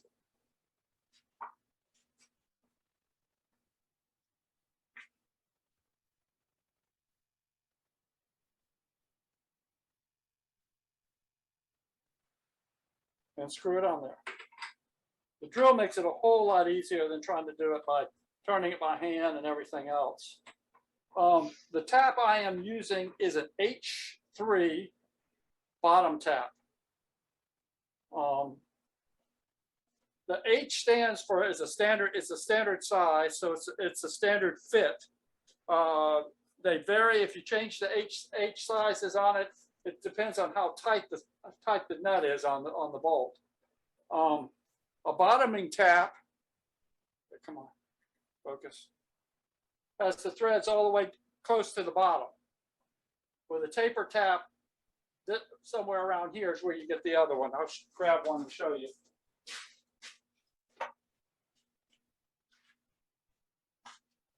This is a taper tap. And if you'll notice the threads, comparing the threads on them, yeah, you can see where the bottoming tap has full threads all the way down here, where this one, the full threads start somewhere in this point. On metal, you wanted the taper tap would be more important on metal. On wood, it's soft enough, it isn't going to make that much difference. And this way I get threads to the bottom. This part is pretty much standard turning. Put it in there.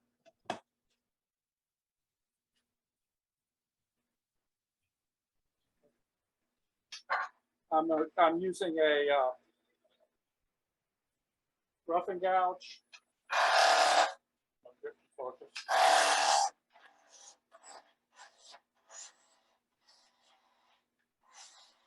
And because what I'm really interested in is accent on the top, I'm just putting a simple shape on it.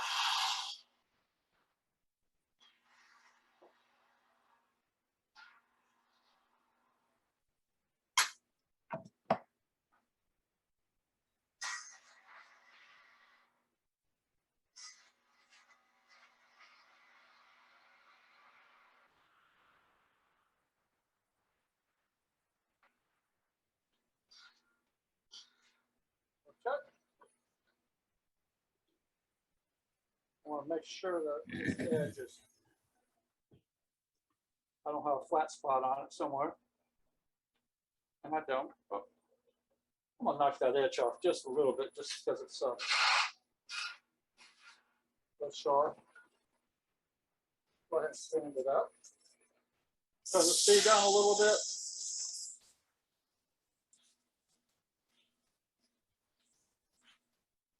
Right there, because that dude, Taylor Hearn, just long armed it on the backside when he took the ball out of the glove and just painted it. I didn't understand what you said. We had somebody's TV jump in. Oh, okay.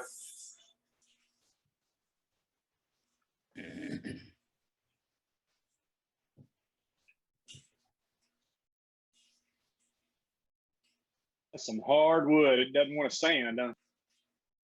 It's purple heart.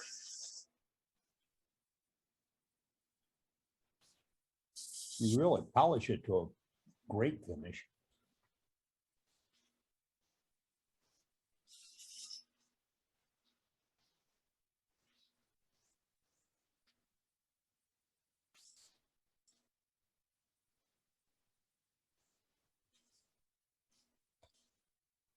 Okay. I am done with this. Now we're going to jump over to the ornamental lathe, and I'm going to walk through the ornamental lathe first before I actually turn anything on it, just to explain what's what on it. Let's see. This one probably gives me a good view on it. There's a rosette here, and it is a pattern, is what it has on it. It's nothing more than a pattern that I will trace. There's another. It's a rosette. It's a pattern that's mounted on here, and this piece here is going to follow that pattern. So as it turns, it's going to move and follow this pattern here that I have it set to. We're going to follow that pattern. Now, I'm going to talk about a little bit of alignment stuff on it, because alignment is very, very critical on this leg. The first thing I'm going to do, and I've already done it, so I don't need to do it on here.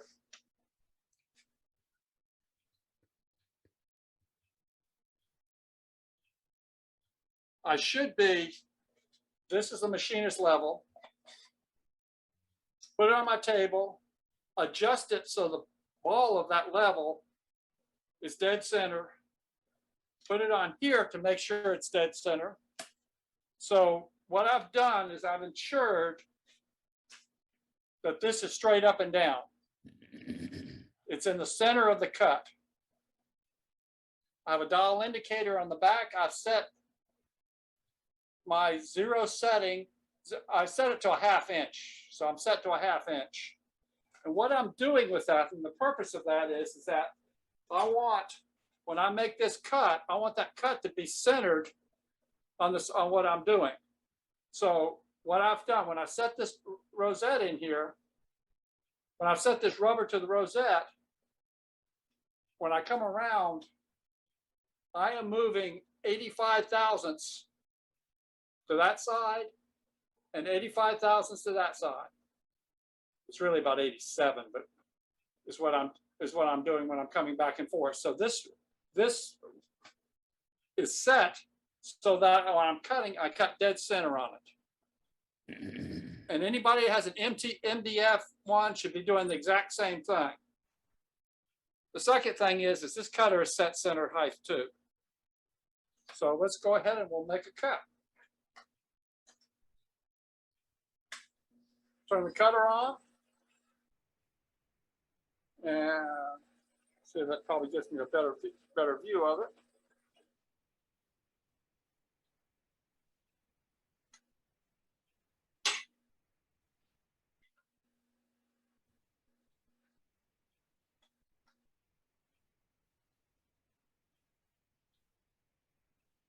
I'm gonna move this over, and I'm just eyeballing it to where I start the cut.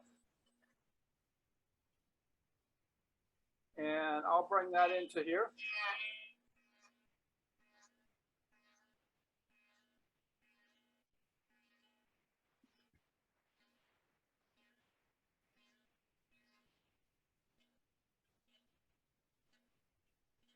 And I'll crank it down a little further.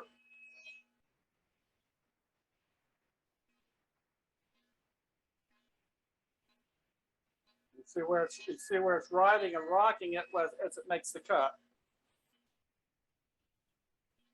Now I'm gonna back this out towards me, and I want to make that cut a little bit deeper on that.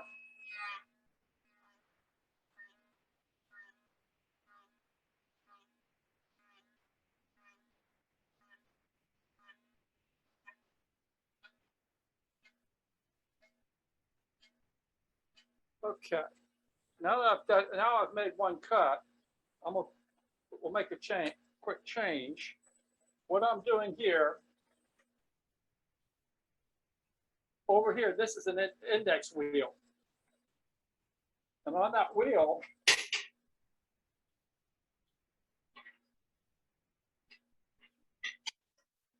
this is a 12 bump rosette. I have it set on 12 here on the wheel. Now, when I move this from here to here, what I've done is I have moved I have moved the revolution that I'm being in between my last two cuts. So I phased it out by 180 degrees. And we'll back out a little further here and make another cut.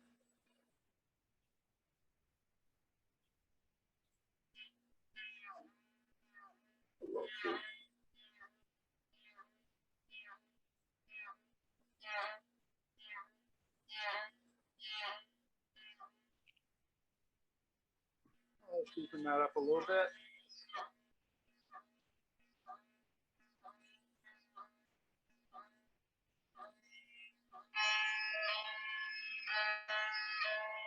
And I'm gonna turn it back out, come back out a little bit. I just came back about 10 thousandths further out.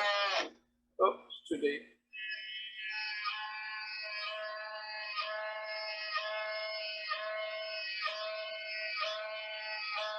You gotta take it small steps at a time as you go around and doing it. Otherwise you bind the cutter.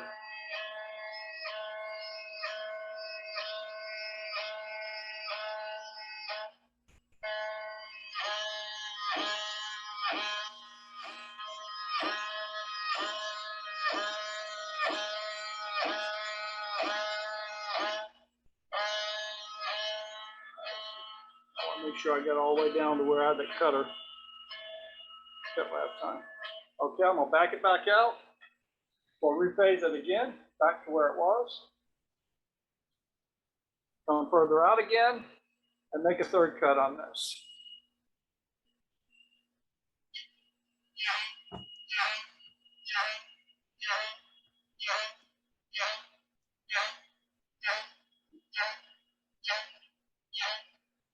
You don't see it here, but I have a overhead drive that's driving a belt. That and the purpose of that is it takes the vibration that's not sitting on the table, it's off the table.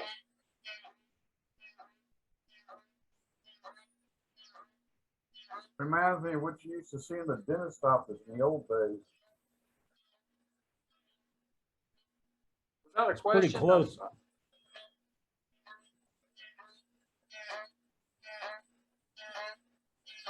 I have a cutter rig up that uses a retired cutter from the dentist place.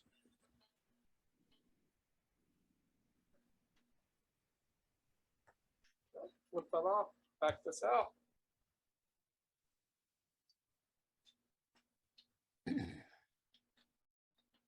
And I think this is probably a better view of what we just did. But that's what we just cut in that pattern. Wow, Very nice. very And, nice. I have another one. I'll throw it in. The one I just turned. So I had one I had ready to go, and this is a different one. Bonnie, you got one of these? And I'm gonna use this same one on this.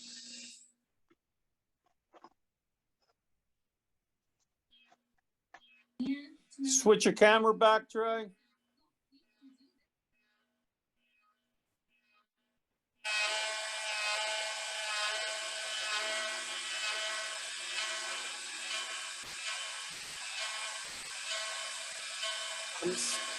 I'll switch back to this one and see if I can move this other camera and get a better view.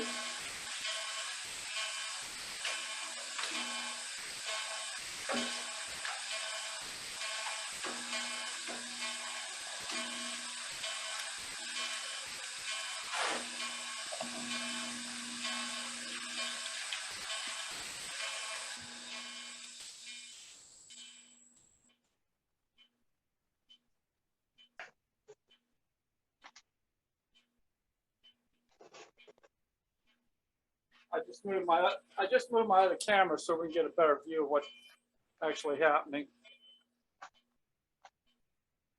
So I'm gonna back further out, and deepen that cutout.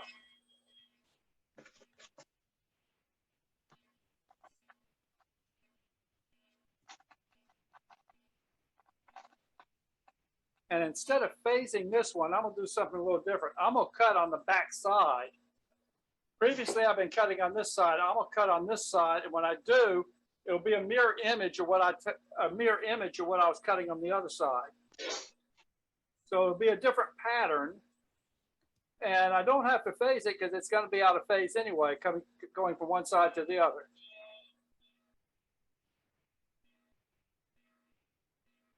Push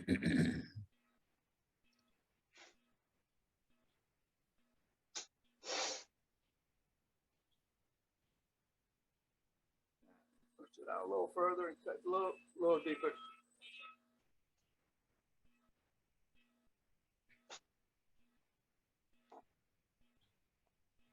Where the first one, when I was cutting on this side, because the way this is set, the deep part's pointed in V. This one is opposite of that. You'll notice the flat side is the flat part of it, and the V side is up. I'll flip back over to this side and make another cut from this side.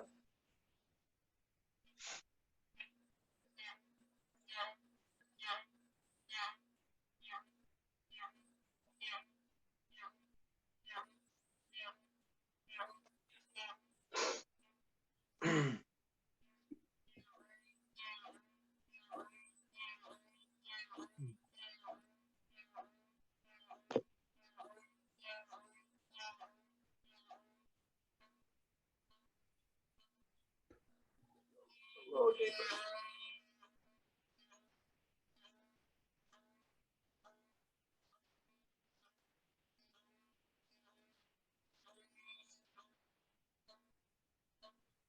You see it's continuous rocking motion on it. Move this out, get it out of the way.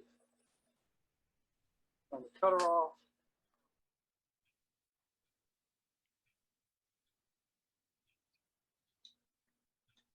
And there's lots of things you can do on this way beyond what I'm doing now. This is just a simple pattern that we're doing. But you notice this is sort of a dish flower petal type pattern, where this one was different. It's a different pattern on there. So. Oh, they're beautiful, Trey. Anyhow, Those are awesome. Very nice. You can do a whole lot with this lathe. That is just a very simple, just push it through one rosette and go with it. But you can use multiple rosettes and and combine them, phase them in differently and everything else. My phasing angle, I can change it by 1/10 of a degree. Or I can change it by or percent of a degree, like, yeah, 1/10 of a degree with a little hand knob that there's a little knob here on the back that manually phased it, but I can turn a little hand crank here and change it. A full revolution is 2 degrees. And I have a little index wheel that breaks it down to smaller numbers. But anyhow, that's just a simple thing on it. There's a lot of additional things you can do, but just a quick and dirty, simple pattern. Okay, carry the ball for a few moments, Trey, because I'm trying to get things ready to go. Okay, well, that was very good. It explained it very quickly and got it done.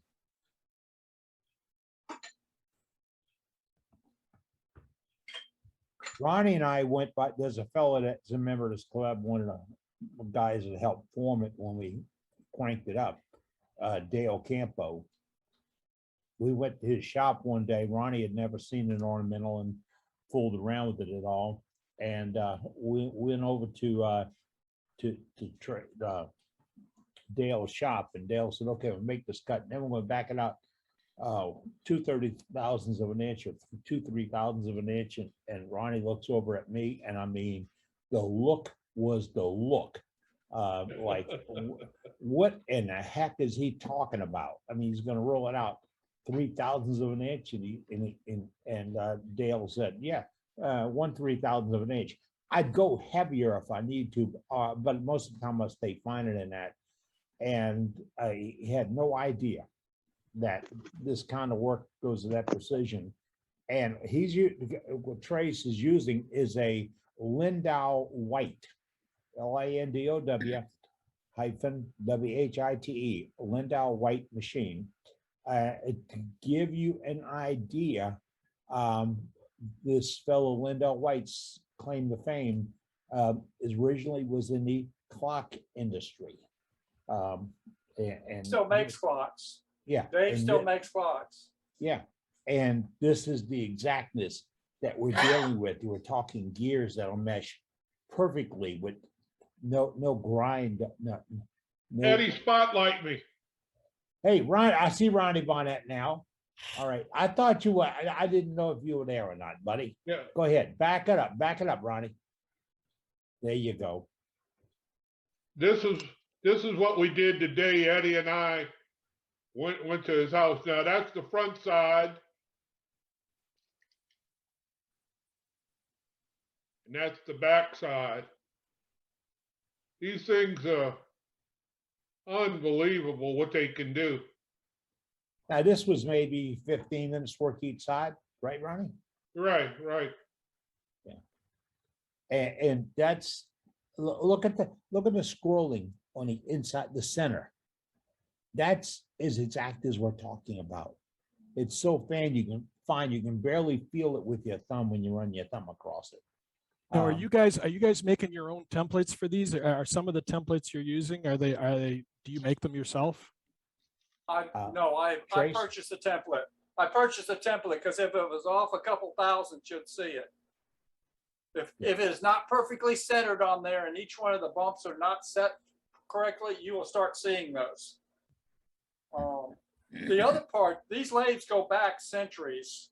If you remember old watch faces and stuff like that had the decorative designs on them, this is what did it, one of these lathes. And they simply cut a pattern into the metal. Yeah, they were doing them in the 1500s or the 1600s or something. Yes, they were. Yeah, I saw them. They were doing, I was watching.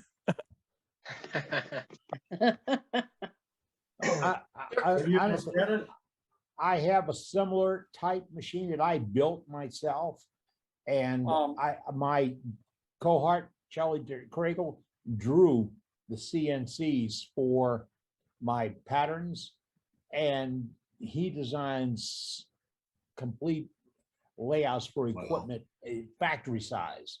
This is unbelievable. He generated rosettes that would do just what Trace has in this hand.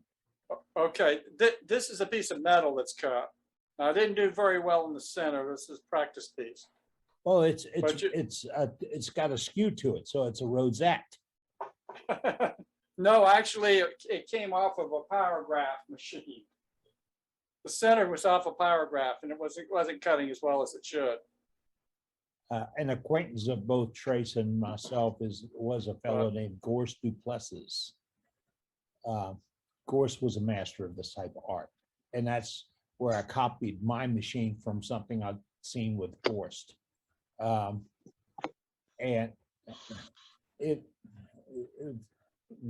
I went over to Gorse's shop one day with Charlie to see some machines and how they were working. And as Trace is holding up that piece right there, you'll see that in the center, there is a slight twist. Do you see the center blades? They are not lined up straight across. And you can. And actually, what happened is the cutter's not coming in all the way properly on it. Yeah. It was something I was trying to do. It's too big of a relief, and it was cut on a spiral. I used a spirograph to not the regular rosettes, but I used a spirograph to do it, and I should not have been using a cutter, but I should use the scraper in the middle. Is what was happening. So it was a screw up. This here is done with a cutter. Yeah. Well, the center like that, if you want to get that with one of your regular rosettes, you can adjust the height of the cutter, attacking the material, material up or down. And what you've done is when you attack it, you're either applying your point of indexing higher or lower, and the cut will come out higher and lower on each side because you're only cutting one side at a time. And I went to Gorse's place, and he is a perfectionist. He's passed on. And he turned a little salt cellar for us. And a couple of days later, I pointed out to Charlie, look, Gorse's is out of center a little bit, and I was proud that I had one. I turned copying his, and I wasn't out of center, but it only takes the simple tap of a hammer to change that. If you've got it loosened up, to change the height, or some trash. We all believe trash doesn't matter. Trash will change the height of it. Lindell White's, if you go to complete package, you want a complete package, and that's not a final package, just a complete package, about $23,000. But I was say one thing, a lot of the price of that is all the different chucks and all that stuff that go along with it. Oh, the chucks are outrageous. Well, and that's where you get the price on it. Yeah. You have turners, ornamental turners that have this, they'll have something that looks like a machinist cabinet that you pick up at not at Harbor Freight, at Lowe's or Home Depot, really fine machinist cabinet, and every drawer is full of a different type of chuck, from holding it to rotating to oscillating it to, whatever you want to do. And the chucks, I mean, you're talking pulsing, having to go in and out. The whole machine does that. The arbor will pulse to a different reader. So you showed you a pattern of the ornamented piece. That's the pattern. That's the cog or whatever. And but the one you didn't see is this way, and it could move it in and out. So you can do a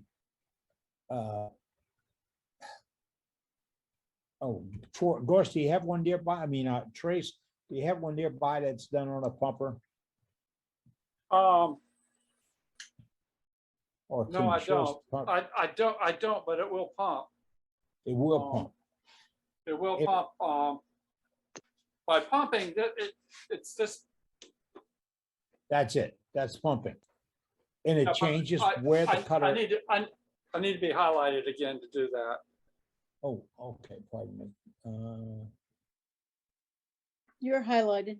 Okay, you're up now. Okay. Okay. Get back over here. If you notice that this one right here has a different action on it, a different pattern on it. And what will happen is it will move this way on it as it's moving. And I'll tell you what, let me go ahead and I've moved this off center. We'll cut it, show you what, you know, I've intentionally moved this high. So we'll see what happens on it when we cut it.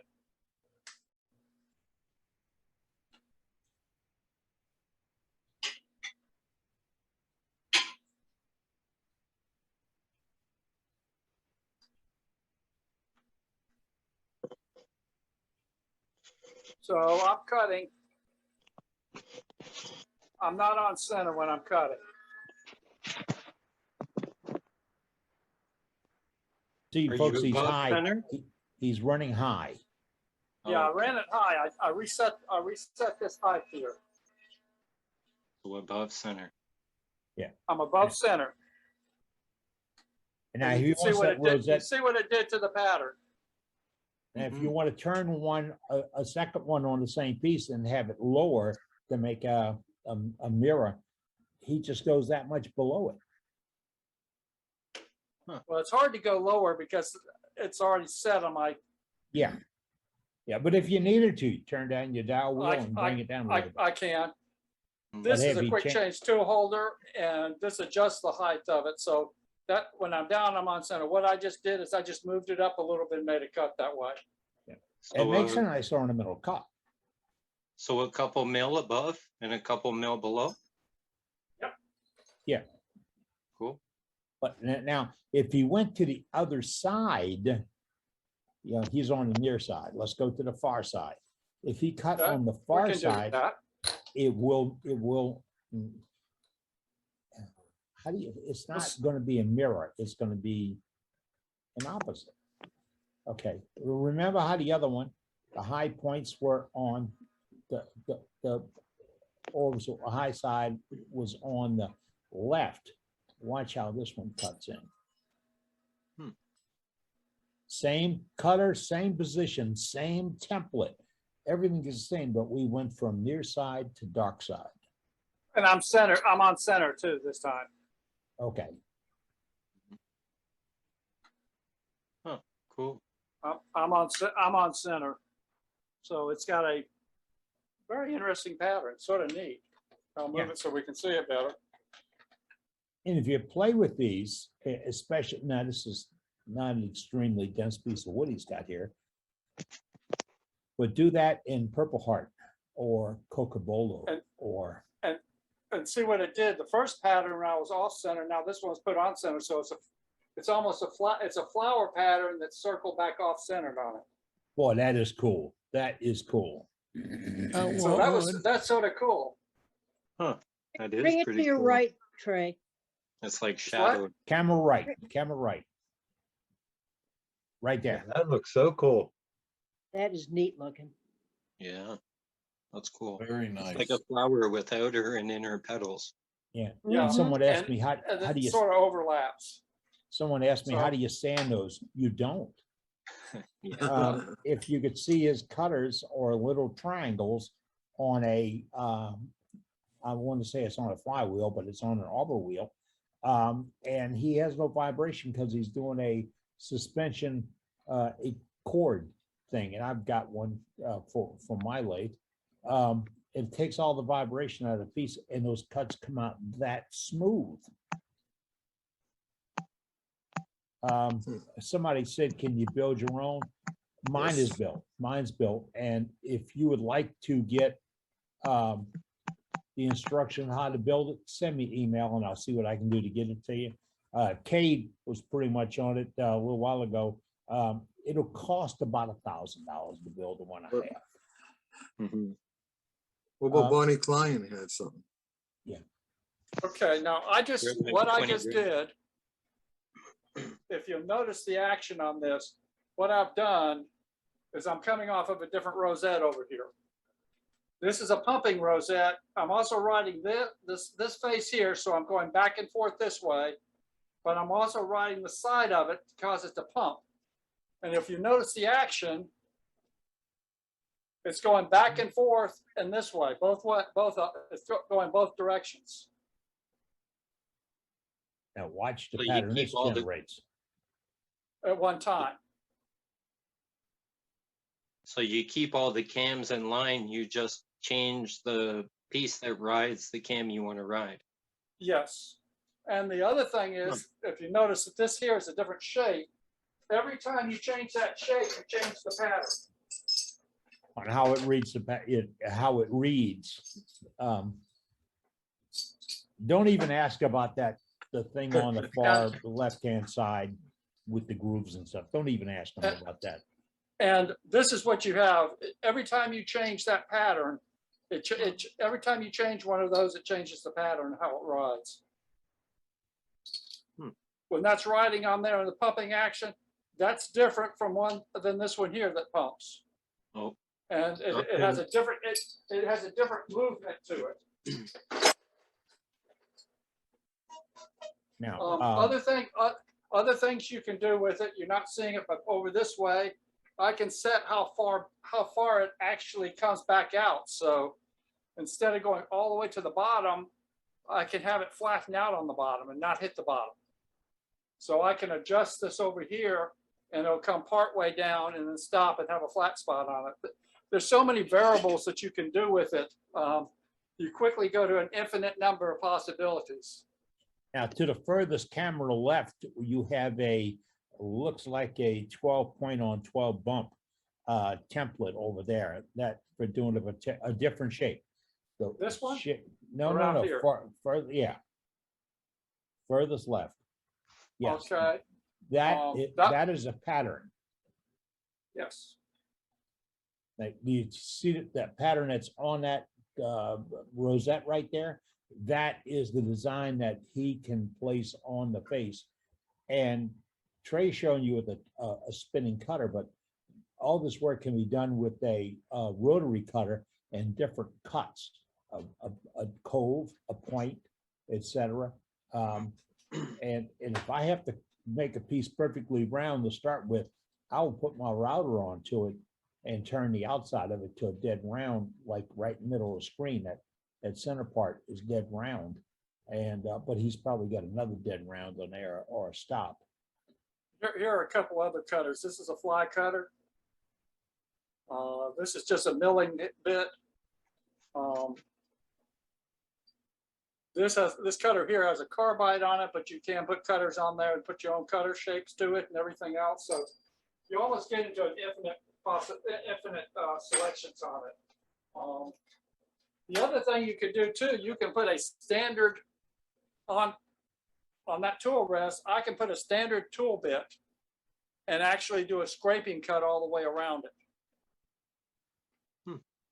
Yes. In addition to that, without it spinning, I can make that cut with just a cutter, with just a scraper onto it as it goes around it. So yeah. I was teasing about not asking about the grooves to the far camera right, far camera left, but that is part of a very complex and exacting index wheel. Most of us think of indexing with 40 points, 60 points, 80 points. Let's talk about 1,000 points. If you need to make a micro adjustment to have a cut look like it swirls to the bottom, that wheel right there, that's a rough one. The other side where he can unlock it and make fine tuning. See that? The grooves are useful. But one thing it does do, it allows me to ride on this rosette too, and one of these over here at the same time. Yeah. That's more interesting. Well, okay. Talk about rosettes, patterns. And that's only one draw. Different cutters.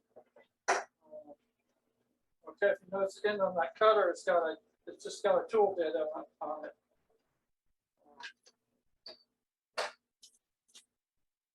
I'm going in there. There's some other pieces to it and different mounts. I'm being able to mount the things differently. A circular cutter. So many cool toys. Yeah, this God's element there. Yeah, cost a fortune. And it's all the toys that go with it that cost a fortune. If you are into this as slightly and you go to somebody like Trace's place and they start opening those drawers, find a seat because you're going to your knees. It is gorgeous. It is. I'm ready. I'm glad I'm sitting down now. You there, Trash. Exactly. Yeah. Cool. It's neat to play with. I guess it was 20 years ago when I built my first one, and I placed some stuff on this national organization's website, and I got poo-pooed by saying that's not wood turning, that's machining, and you shouldn't show it here. Now, a couple years later, the truth of it is came out, and this is as much exact wood turning as you can get. Notice the part about it is turning.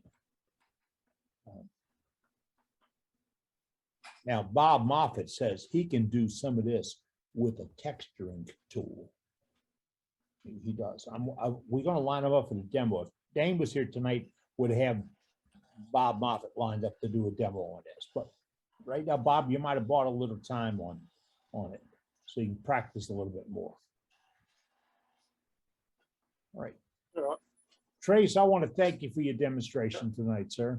Well, let me throw this piece in, whatever action it's doing, and we'll see what it looks like. All right, that's handy. We did the end of it. Let's move this out and we'll pick up on the side. I was talking about $1,000. The $1,000 can come in that sliding tool rest and the arbor and the stuff that's there. That raises the cost. Almost everything else except your rosettes, if you're a good metal worker, you can build it. Yeah. Bob, wait. Bob Moffat's trying to bail himself out, and he says he doesn't have enough time to teach us all that stuff that he can do. So, yeah, if you know someone with a CNC, they can cut them all for you. And there are clubs out there that will give you the software, not the software, the file that has these items on it, so you get your own CNCs to cut them out. There are some folks who are cutting out the templates with laser cutters. Yeah. Yep. If they do a really fine cut, they're okay. Otherwise, you'll read the roughness. I'm going the wrong way.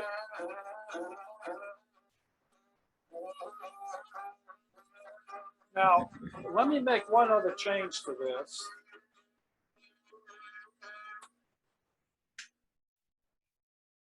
I'm going to rotate the cutter instead of being horizontal.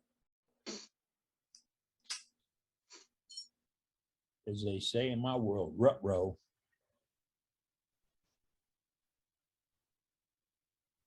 Let's put about 45-degree angle on it. Didn't move any other part except twisted the cutter.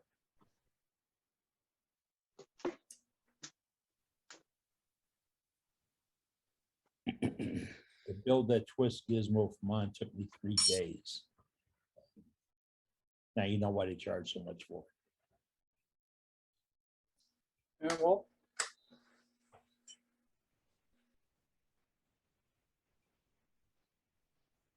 oh shoot, I need to crank in and not down.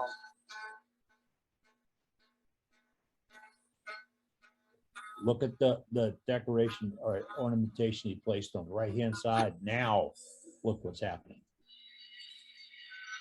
If you overload it, that'll stop, just like Trace will show you there.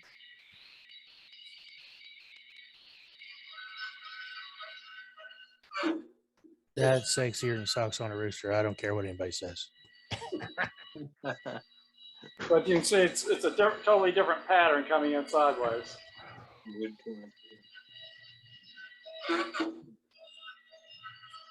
Now, if I was going to do this normally, I wouldn't be power feeding the bumping and rocking. I would be manually turning that. Because then if it starts to jam, I can we can do something with it. Now I did that way, but now I can take this same cutter. I'm going to change it, and we're going to change it the other direction.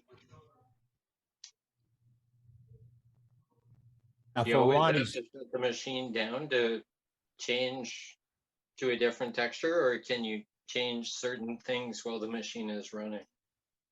I can't change that. You just stop it and move it. Ronnie, Okay. we only moved 0.003 of an inch over that way. Okay. Okay, so well, This one's going to be nice. this will be the reverse.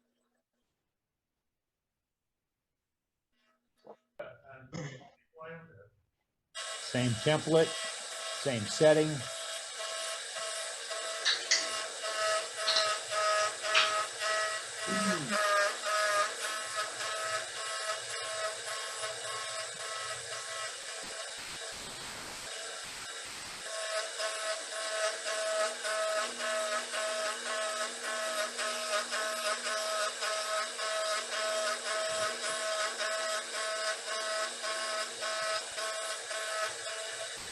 And you can see what it's done to that pattern. You can see what it's, I'm sorry, I stick my hand in. You see what it's done over here pattern-wise. This was straight across, and these are the angles. And laying up. So you can continue to repeat this all the way down the side of a box, for instance. Put this on there, and then keep rotating it back and forth and changing the angle all the way back down on it.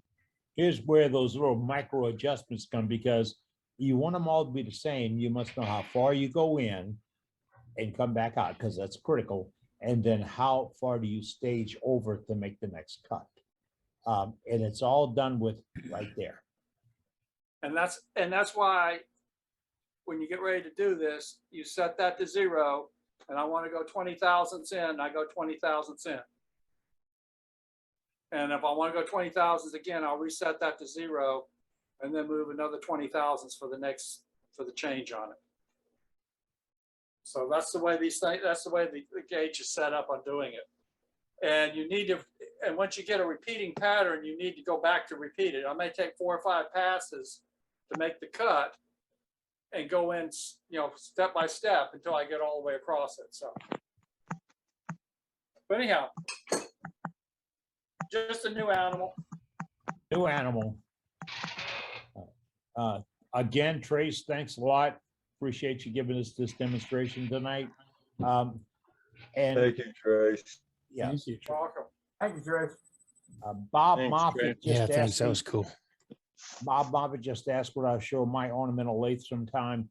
Yes, Bob, looking at the disaster, it's coming out, all the lathes coming out. I have a team of 4 guys has been getting my one-way out onto a platform so I can sort of go back to work.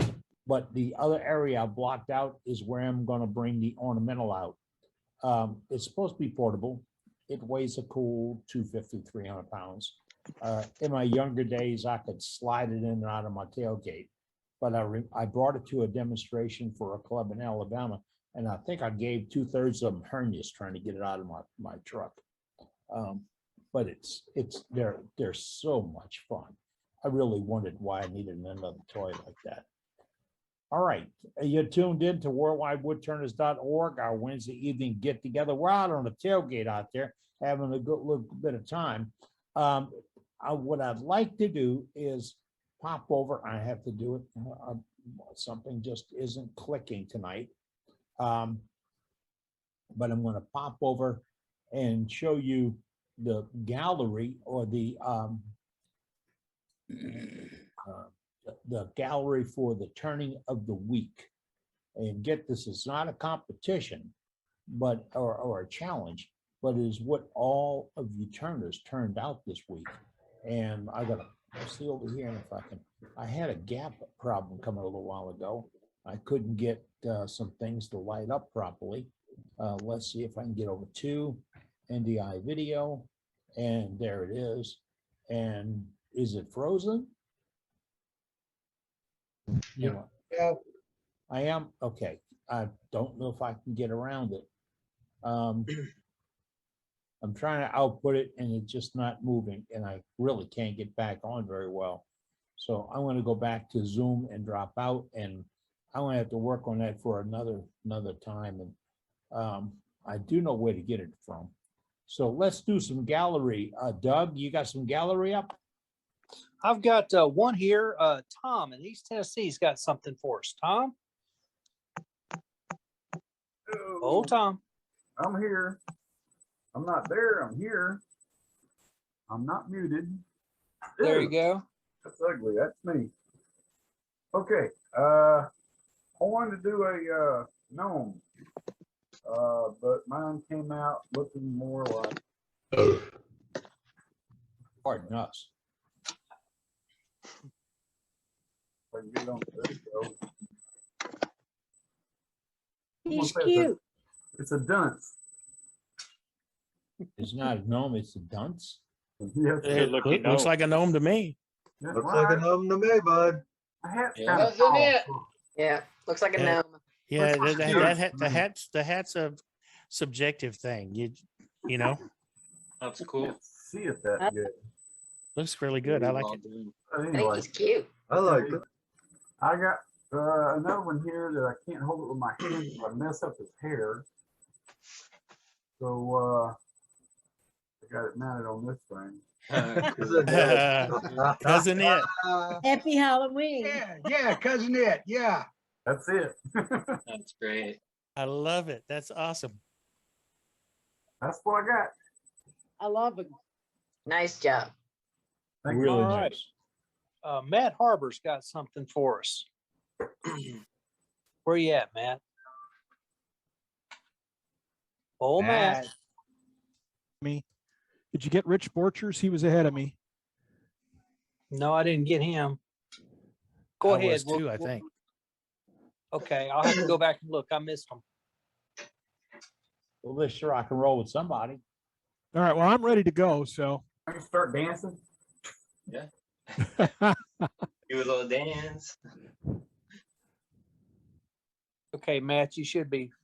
I gnomed today too. Let me pop to a different camera here and show them close up. Let me cut this one here.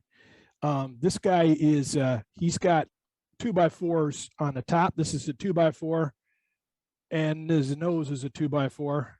And I think this was some of Doug's choke cherry, and this is box elder. So he's got 3 different woods, and he's furry. Cute. Cool. Very So cute. and I Very onioned the little 2x4 bits on the top. So that was fun. I like the hat. Looks cool. Yeah. Yeah, you guys know me and how much I like natural edge stuff. So we natural edged them. That is nice. You decorate that. I mean, look at the opportunities you have. Yep, there's a lot of things. I like the dunce cap. That's pretty cool too. So there he is. Very nice. Very nice. Very nice. Thank you. All right. Billy, you ready? Yeah. Eyes are for it, bud. ready. Nice shirt. Thank you. I don't. Some of you may be familiar with Claire Mason, making it out of the woods on YouTube. She did a tea light challenge last month. At the beginning of the month. Actually, she announced it at the end of August. It goes through tomorrow, and so I made a little tea light holder for her challenge. And boy, you can't see this at all, but it's Banksia pod on the bottom.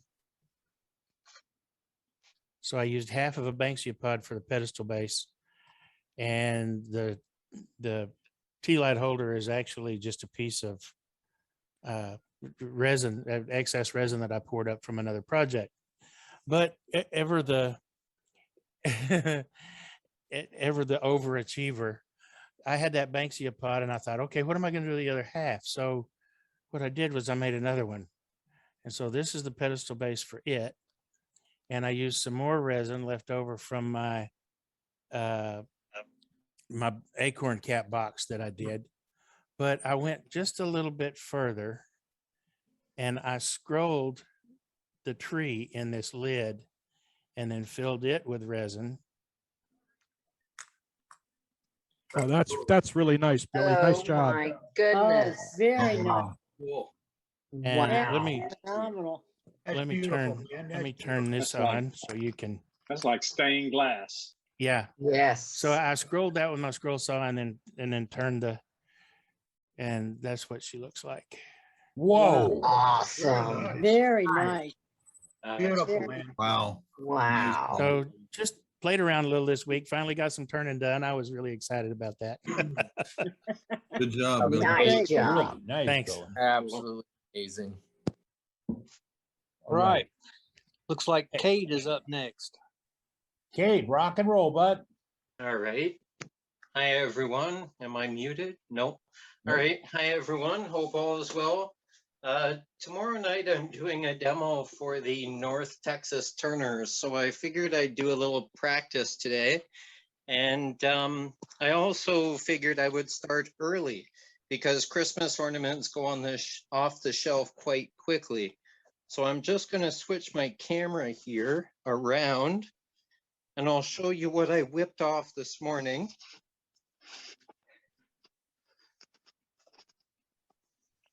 So here's a few Christmas ornaments. Nice. Is that the intrinsic colors, Cade? No, these are chestnut spirit stains. Thank you. So I figured I'd start early because I can never keep up with the season once people start ordering these. So I only make a certain amount a year. And the galleries, stores take them, and then people contact me for them. But I'm also doing this demo for Texas tomorrow night, so I figured I'd practice a little bit this morning. Are they hollowed out? No, Are they they're not hollow or hollowed solid? out. They're drilled through. They're drilled through, so they have a mortise and tenon joint to take some of the weight away, but they're not hollowed totally. They're just small enough and light enough that they don't drag down the trees or drag down the tree branches of your Christmas tree. What size drill? What size holes in them? It's 7 mil. Okay. 7 mil. That's it. That's what, about a 1/4 inch? Yes, about that. Yeah. Okay, so Okay. does that fit on a pin mandrel? Is what I'm asking. Yes, it does. Okay, because I'm drilling out a 1/4 inch and putting mine on a pin mandrel to turn the ones I don't hollow. So Yes, that's exactly how I do it. I put it on my pen mandrel and I turn 3 globes at a time, or 4 globes at a time, depending how big they are. And then I do the finials after and separate. So I did those this morning, and I was going to do one of each ornament. And then I also figured I'd practice for another demo I'm doing later. I put the details in the chat. That's all I'll say about that. Here is a small teardrop box. This one is made out of walnut. The camera doesn't really do it justice. And there's the inside. These are hollowed to about 1/8 of an inch wall thickness. But the one I really like, I did one out of ash, and you can't even tell where the seam is. Wow. Really? Oh, here, admit. There we are. That is awesome. Looks Look at really that. nice. Very nice. That's really nice, Kate. Thanks. Beautiful work. Impressive. I love this ash because of the spalting and staining, the mineral staining within the wood. It really actually just makes the piece.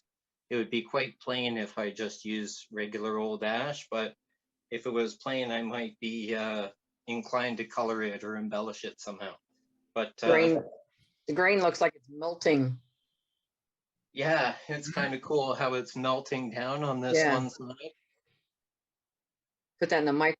It's melting. You must have a That's it for super, me. you must have a super thin parting tool. Yes, I used a 1/16 of an inch parting tool and the collar. Oh, there it is there. Yeah. And then I parted through just a 1/16 of an inch, so I have that really good grain match. I'm surprised you didn't, I'm surprised that the grain match is so perfect since you had to take at least 1/8 of an inch out of it. Yeah, I don't know. Just got lucky, I guess. But It is yeah, just that good. just that good, yeah. Yeah, you're just that good. So yeah, it was about a 6. This one is maybe a little over a 1/16, but 1/16 I parted through. So overall, maybe an 1/8 altogether. But yep, yeah, it turned out really good with the grain match. You don't want to take any more than an 1/8 of an inch or so, because then the grain won't really match. I did the exact same on the walnut, and I have a really good grain match as well. Mm-hmm. A little more off than the ash, but that could also be due to, depending on the swirl and the curl of the wood, which directions it are going. They're going. If you have a much straighter grain, it's easier to get that grain match. Yeah. And they both look great. Thanks. Very nice, Kate. Thanks, everyone. That's it for me and my day of turning today. All right, thank you. I think it paid Doug for Rowe. itself. Pardon? Who's up? Doug Rowe? Doug Okay. Rowe. I thought there was a question, sorry. Oh, Here I am. Doug Rowe, Doug Rowe, that's Doug Rowe. Madison. Should be on.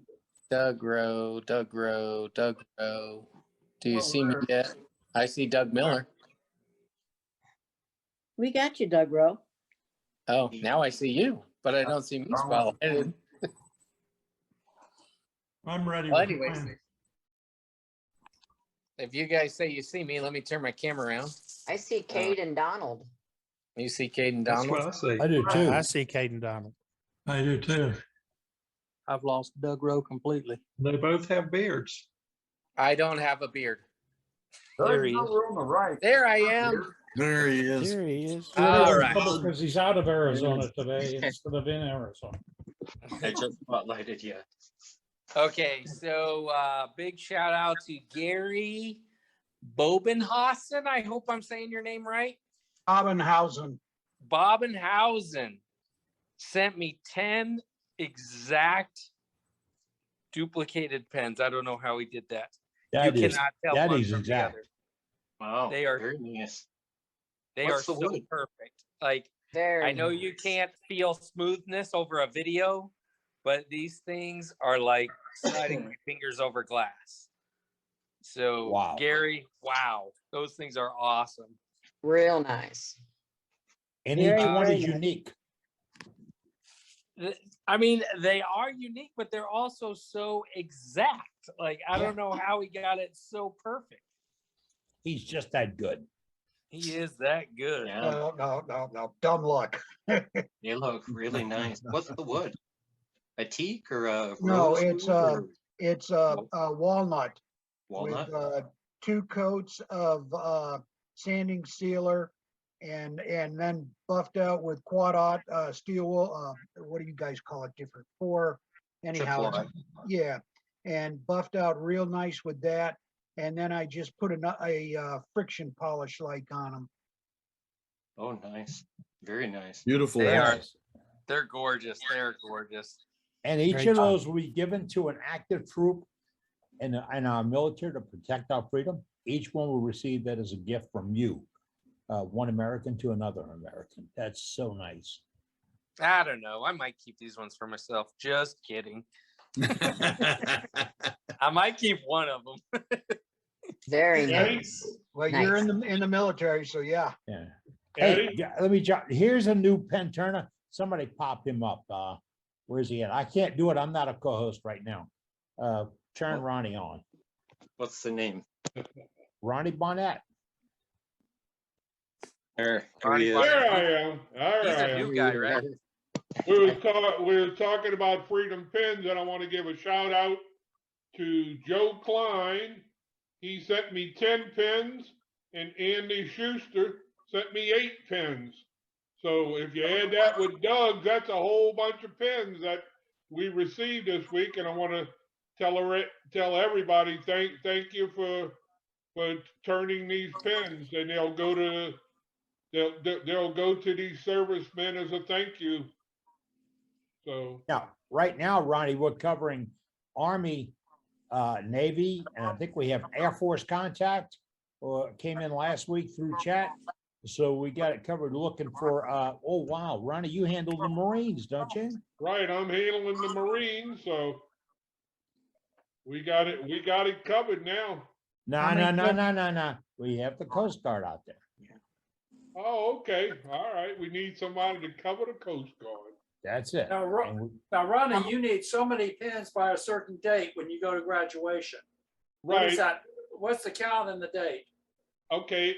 The graduation is November the 19th. And I thought I maybe needed about 125. Now it's looking like I need about 200. So I'm busy in the shop turning some pens.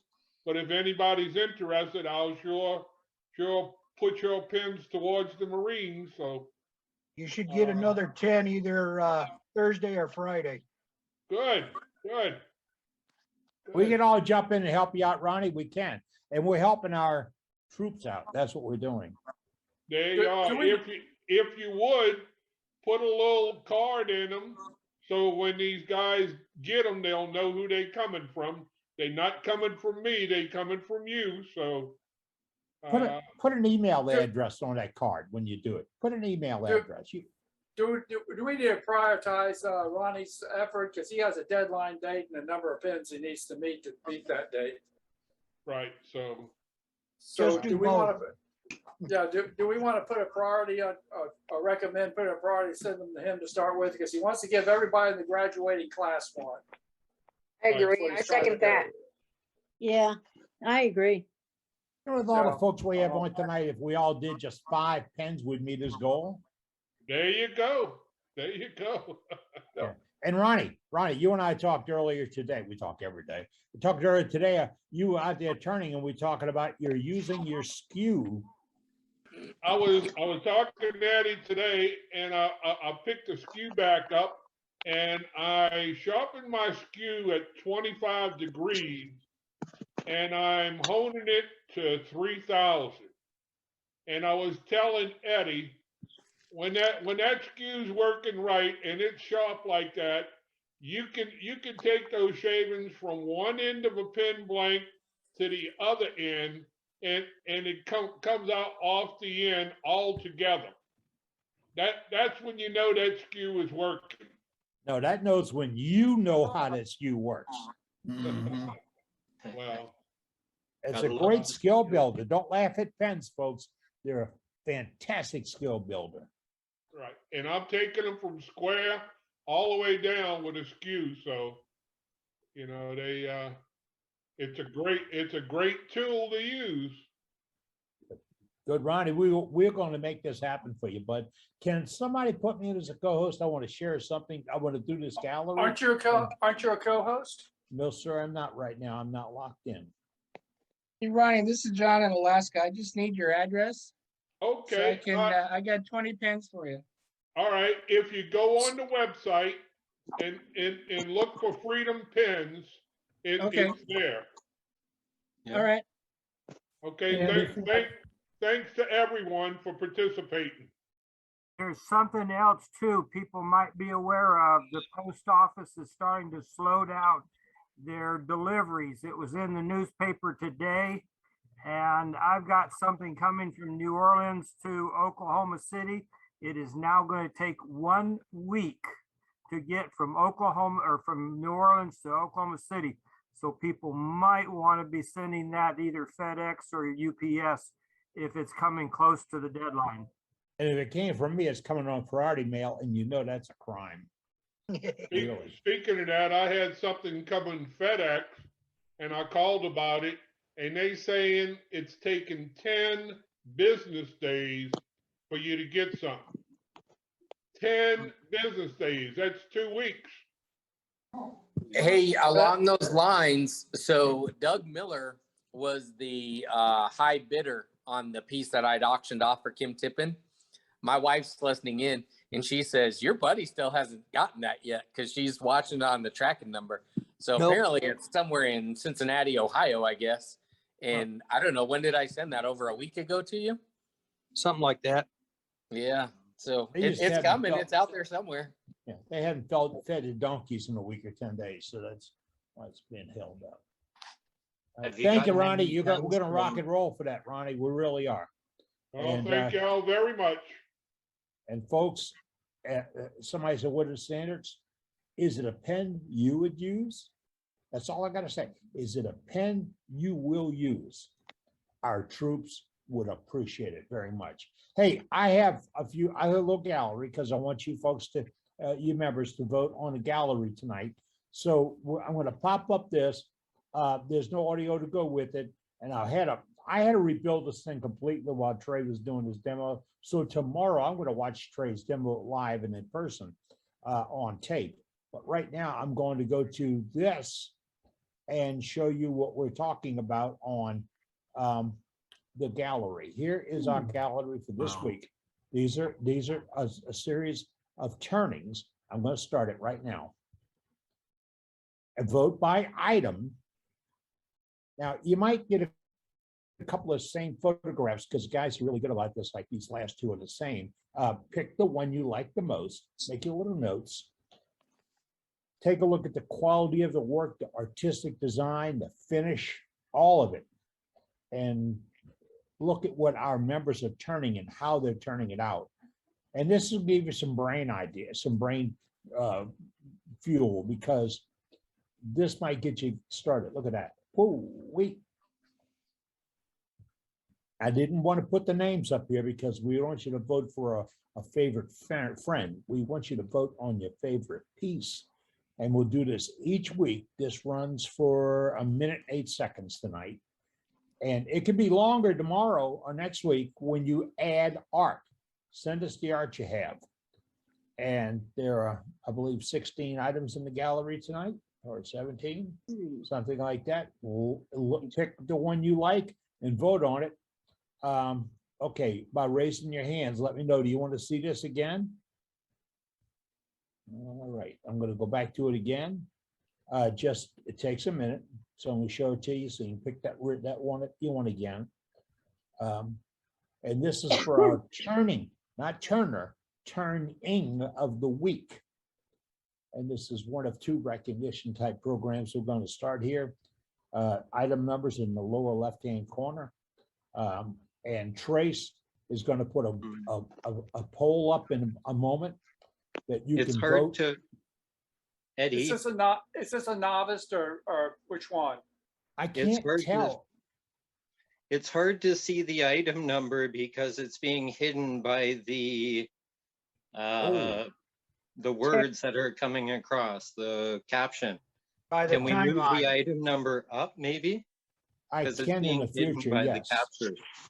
Yes, the closed I don't know how to captioning. move this reader bar, but I'll play with that. This whole thing was done impromptu because the one I put together and I wanted to go back and take the names out and put the numbers in, it would not allow me to do a change. Well, Eddie, I popped the poll up. Just let it continue and you can tell us what the item number is. And just let the poll, let it keep going through there till everybody's voted. All right, I'm gonna go back up to share screen again, pop it up. Trace your And, polls on top of the pictures. Oh. Is that, did I move it? Nope. You have to move it. we have to move it. You have to move it over. You'll one have to side move or it the on other. your own thing. Click on the top pole of it and it will move. So this is for the season Turner? Yeah. Well, I don't have that. See, I can't determine whether the seasons are novice because How do we choose? that folks don't tell me. They just don't. So, and it would be nice to say seasoned or novice, but you know what? Bottom line, turning's turning. Okay, I'm going to play it again right now. And you're looking at the poll and you're looking at the work. And this is item number 1. Oh. Item number 2. Okay. Yep. Item number 3. Did the bar go away? No, it's coming in now. All right. Item number 4. Now, item number 5. Item number 6. Cast your votes, but only one vote, please. Item 7. Where are Item we 8. casting these votes in the chat? No, in the poll. Is that In the poll. should have a poll popped up on the screen there. 11. Now, when you jump to 10, you go to the second question and pick, it comes out of there, so. 13. I've tried hitting the submit button. It doesn't seem to do anything. Yeah, it's not accepting. 14. And I can't get to the second page. It says we have to answer all 3. Scroll it. Scroll down. I got to undo 1 through 9. I haven't done anything. Can you scroll it down? Should scroll. But somebody said you have to answer. Looks like you have to answer one on each page to get it to submit. Do you have to do that? Well, you can, Oh. or you can always answer the bottom one, which says not in that list. Put that one on to delete any of them if you decide to go to a different one. Oh yeah, just go to something above 15 or 16. Thanks. Okay. Whatever you do. One per page. All right, I right, figured it out. If you don't want 1 through 9, click undo 1 through 9. If you don't want 10 through 18, click undo 10 through 18. And if you want one of them on the third question, just choose it. If you don't want one of them, click undo 19 through 27, and then pick the one that you want on the other 3 questions, and then it'll let you submit. Oh, okay. And whatever you do, co-host, don't pick press the anything. end poll button. Nobody press the end poll button. How do you bring up the poll again? It won't even let you me should- pick anything. It worked. Yep, that worked. It worked for me. You should have a poll, should be one of your icons across the bottom of the screen. Yeah, took me a bit to figure it out. Yeah, it just won't allow me to pick anything once I go into the poll. You're a We'll work our way co-host. through, we'll work our way through this. If you're a Can I come- co-host, you see the results. You don't get the vote. Oh, okay. You That's should fine. be able to vote if you're co-host. No, sir, you can't. No. Yeah, for some reason I can't vote. We went through that last week when we had a co-host end the poll when we were first testing it. Don't end the poll. Okay, Now, we okay, okay, I took you out, removed co-host from you. See if you can vote now, see if it made a difference. Okay, we'll see. We'll see if that made a difference. Yeah, now I can vote. Yeah, now it allows me to pick. Okay. Technology will not overcome us. At least not until I learn how to read this damn watch. Okay, So co-host can't vote then. no, we'd That's what have it to sounds like. unco-host, we'd have to unco-host everybody at this point if we want a vote from all the members and tuned in right now. And what we have like 83 folks, stick with us. We're working on this. It's a brand new program. And we don't have a This is- programmer on payroll. And this is our first time doing this, so it's a new thing for us, so. Okay. Now, while we're chatting and doing this voting, get your voting in, please. It's open to everybody to vote. Everybody. If you're a turner, a viewer, you're the guy sitting in the seat behind the viewer, whatever, everybody can vote. That's what we want to see, the turning of the week. But it is the last Wednesday of the month.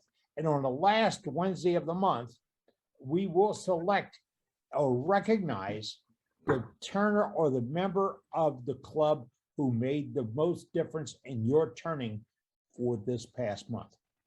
Can I do that again? Okay, we're going to recognize the members who have done the most to improve your turning over the past month.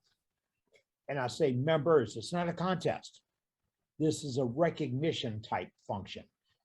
All we want to do, all we need to do is next week, we will show you a roster of the folks who have done something special for our club in the past month.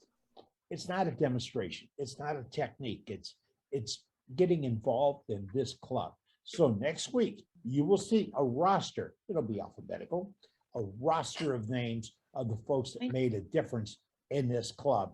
And your name can be on that list at any month. All you have to do is get involved in this club, make a contribution to somebody else's wood turning, and that's why we're here. And we will recognize you on the first Wednesday of the month.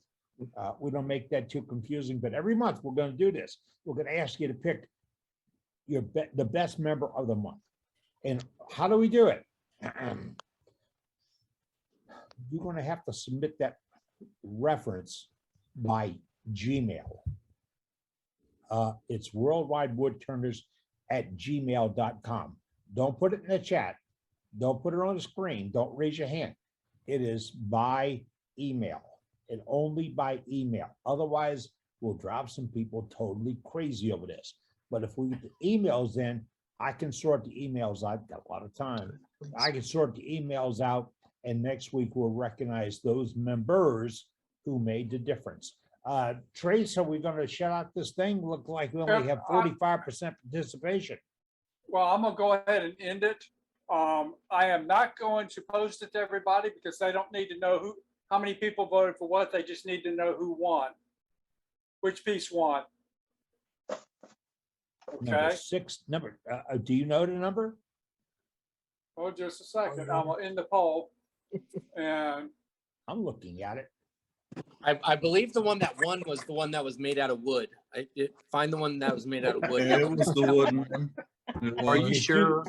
If you do that, you're going to kick Billy Burt right out of it. It was one of the 16. round ones. Item 16 won.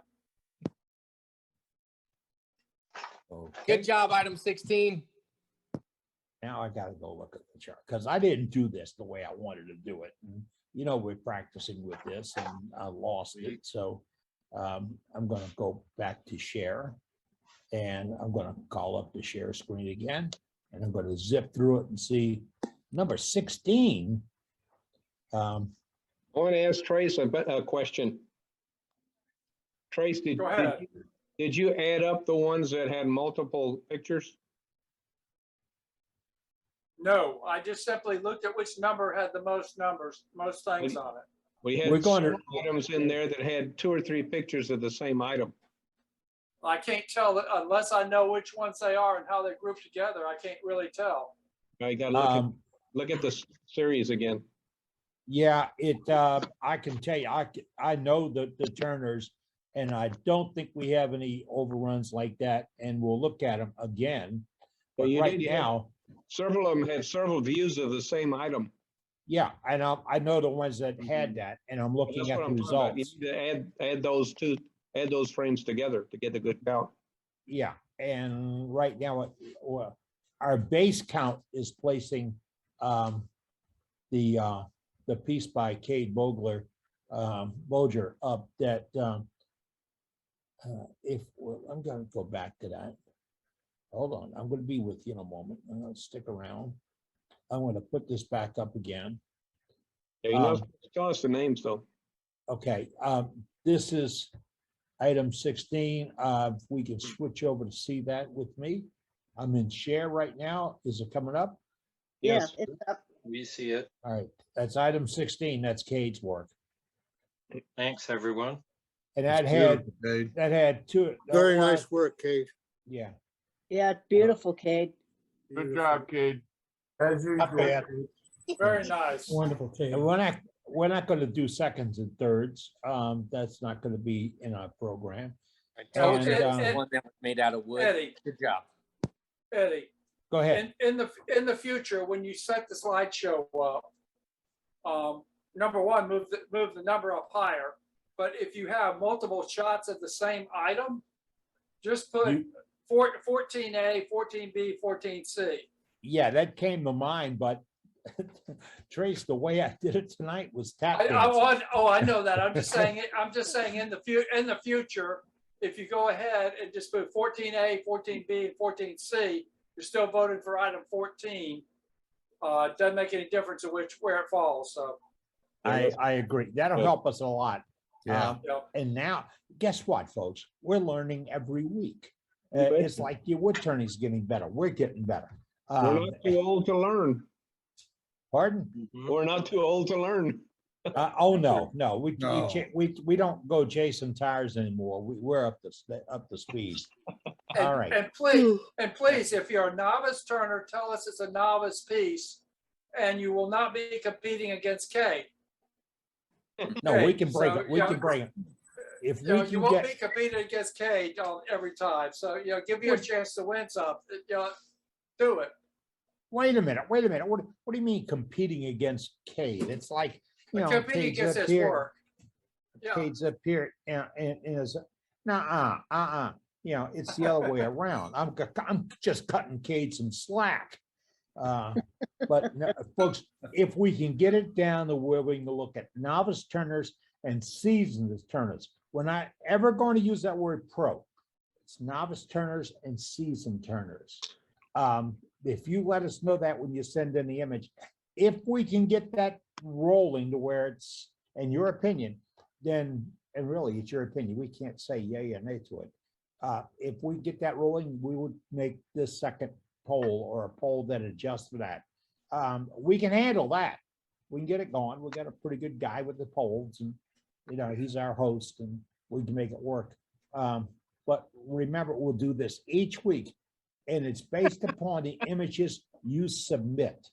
You have to send them to us, and we will use the images here in our newsletter, which is out right now, and on our website. We'll use those images and give you due credit each time. It's brain tease. It's to let folks know, or brain jumpstart, let folks know what they can do, how they can do it. I had to blow up the images from Cade's piece just to see, but we all do that. Remind you again, recognize the member of the month. Recognize the member of this organization that did the most to improve your wood turning over the last month. Who is it? Members of the month. Member of the month. I'm sorry, member. It's members. Plural. isn't it? Members, yeah, recognize the members. If I remember the email right, I believe it was members with a Z. Well, maybe that's because I don't know how to spell very good. Your I'm army, an engineer. what do you want? Well, I'm an engineer, so Your engineer? Okay. yeah. I was a carpenter when I was growing up. Boy, the time I spelled that, my daddy just got, whew. All right. Well, hey, look, we're turning wood here tonight. Gallery. Doug Miller's handing our gallery tonight, and we have about 33 minutes left before the top of the hour, or something like that. We're gonna pop into gallery right now. I think Rich is on deck. Hey, Rich. How you doing? All right. Here's a what you got? base that I turned. This is out of white oak. And I finished it with that, what is it, feed and wax? White I oak. like that. Wow. That's Nice. pretty. I like that. Oh, the little scroll work on it. Look, Bob Moffat, he's got scroll work on it. I see it. Wow. Yeah. Yeah, That is I did. amazing. Very nice. Very It nice. looks nice. Yeah. Wow. Thank you, Rich. That's really Pretty good heavy. work. Well, it won't fall over too easy. I hope not. Thank you, sir. Appreciate it. Who else we have, Doug? How about Donald? Donald in Australia. Hello, Donald. Donald, you still there? Yeah, I'm still here. Yeah. All right, you're up. He's lathe knifing. That's cool. Ooh. That's fun. Ooh. Are you demoing that Are you selling it? someday? What's the shipping cost? Those I were didn't actually beautiful. make the knife. I bought the knife, made the handle. Very nice. The little bit I've done with it, if you're careful, it's a very nice tool. You better know how it cuts. That's all you need to know, how it cuts. Yes. Yeah, Get efficient with the because of skew the before shape you of try it the lathe compared to a knife. skew, you go to do a curve on a skew and you cut the end off a bit of timber. Now, where did you get the steel for that? He bought the I knife. bought it made from Etsy. From Etsy, because that is what they turn the Russian dolls with. Yeah. Yeah. That's the skew they turn it. I've been looking for that thing. You bought it from Etsy, you said? Yeah, there's Station Oak on Etsy. actually Martin sells them. Martin Clarkston, yeah. I was going to say, Donald, was it you that I sent one over to in Australia? No, I bought it from your opposition. What rubbish! I got one off Martin I can show. You What would I look for under Etsy? What name or what would Station I Oak. search for it? If you look on my Etsy, I do sell them, but I do not advise them. So I am not a seller of these knives. What I do say to people is, if you want to try one of these, and I think that you're capable of using it, I will sell you one. But I will not sell them to anybody who does not know how to use a Russian knife or a skew. There is an explanation, a YouTube link on the site that you can purchase the knife from that takes you direct to a Russian guy who has used these knives all his life. So I never recommend, if you're a newish turner, even if you're a seasoned turner and you're not prolific with tools, do not try using one of these lathe knives. They can be lethal in the wrong hands. Yes. So be very careful if you are going to buy them. And certainly, I'm not going to call them competitors because they're out there to sell them. I'm not. But be careful of where you're buying them because sometimes the steel is very, very soft and they're not particularly good. I had an interest in these knives. I really wanted to understand how they use them, why they use them, and I did a lot of research. And I actually found the man who makes them for the Russian market, based in Hungary. He forges them and he has done for 37 years. So he knows how to make these tools. And So, he also, but they're not high speed steel, Martin. no, they're not. They're not because they're not really. They're not capable of being high-speed steel because they're hammered. They're hand forged, Right. and they're better off as soft because you'll get a nicer cut with the steel. You will have to sharpen them more often, but the high-speed steel will keep its edge longer, but it won't give you as good a cut as the other steel. That's why they're not high tensile. Right. It's carbon steel, right? Yeah, they're just the carbon. Does he make any Damascus?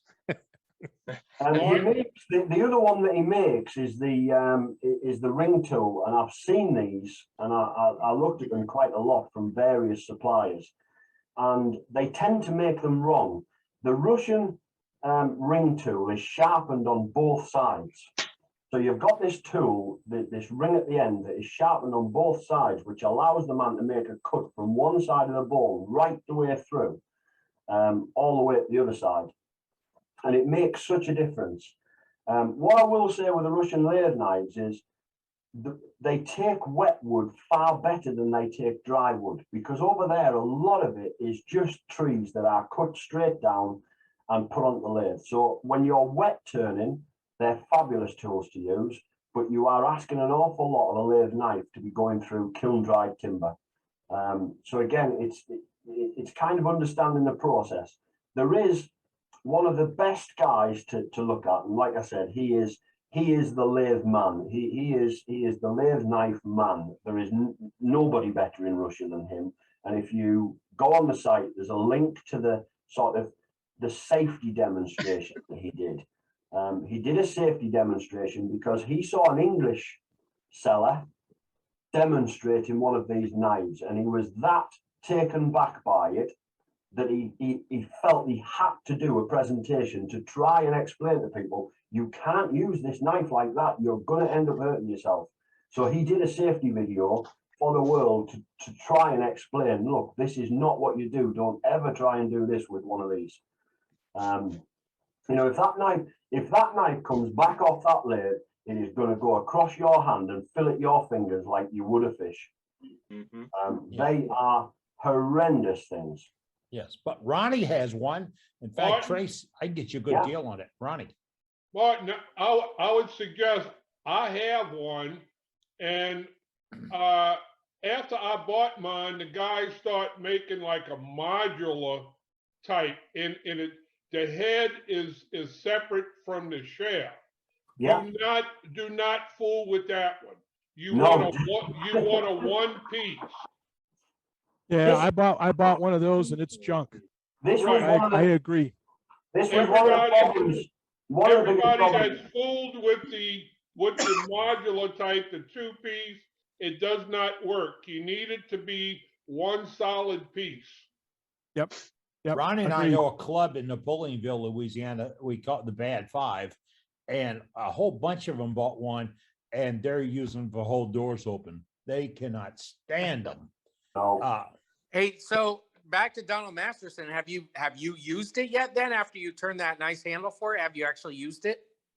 Yeah, I'm still getting the hang of it, but what I've done, I like. Okay. It's completely different to using the skew. Yes. Yeah. Even though the principle's the same, but yeah, Yeah, I it's a shear cut tool for sure. Yeah. And I had somebody call me and ask me about using one. And I said, what speed are you turning at? He said, 2,000 or more. And I said, guess what? Get a junky piece of wood and turn the speed way down and watch the cutter. And that would, everybody has said, be careful about sticking it to wood. Boy, do you have to understand how the tool cuts. It won't take much to stick it in there wrong. I got one off Martin. I can show if you like. Please, you got it there? How do I find it on Etsy? I'm looking at Etsy and trying to find it. Somebody just put the Etsy thing in the chat. Matt Harbor did that a few minutes ago. Yeah, the link's in the chat to his Etsy site. So see, that's where our chat comes in. At save that chat before you leave tonight, and you'll have all the information you can take home. Somebody else was up in the middle ago said, Cade. Cade's got one he wants to show. Cade? I have one I bought off Martin Clarkson. Okay, show us that tool. Yep. Here it is here. So Martin, this one here has got an angle like this, and the one that Mr. Masterson had from Australia has got a steeper angle. What's the difference? I can't comment on his, but what I can say is that's the angle that the Russians have used for the last 37 years. Got it. Okay, thanks. Yeah, it's if you watch this Russian guy do his turning and you have a problem following it, turn the volume off. And don't try to listen to him and interpret what he's saying. Watch his work.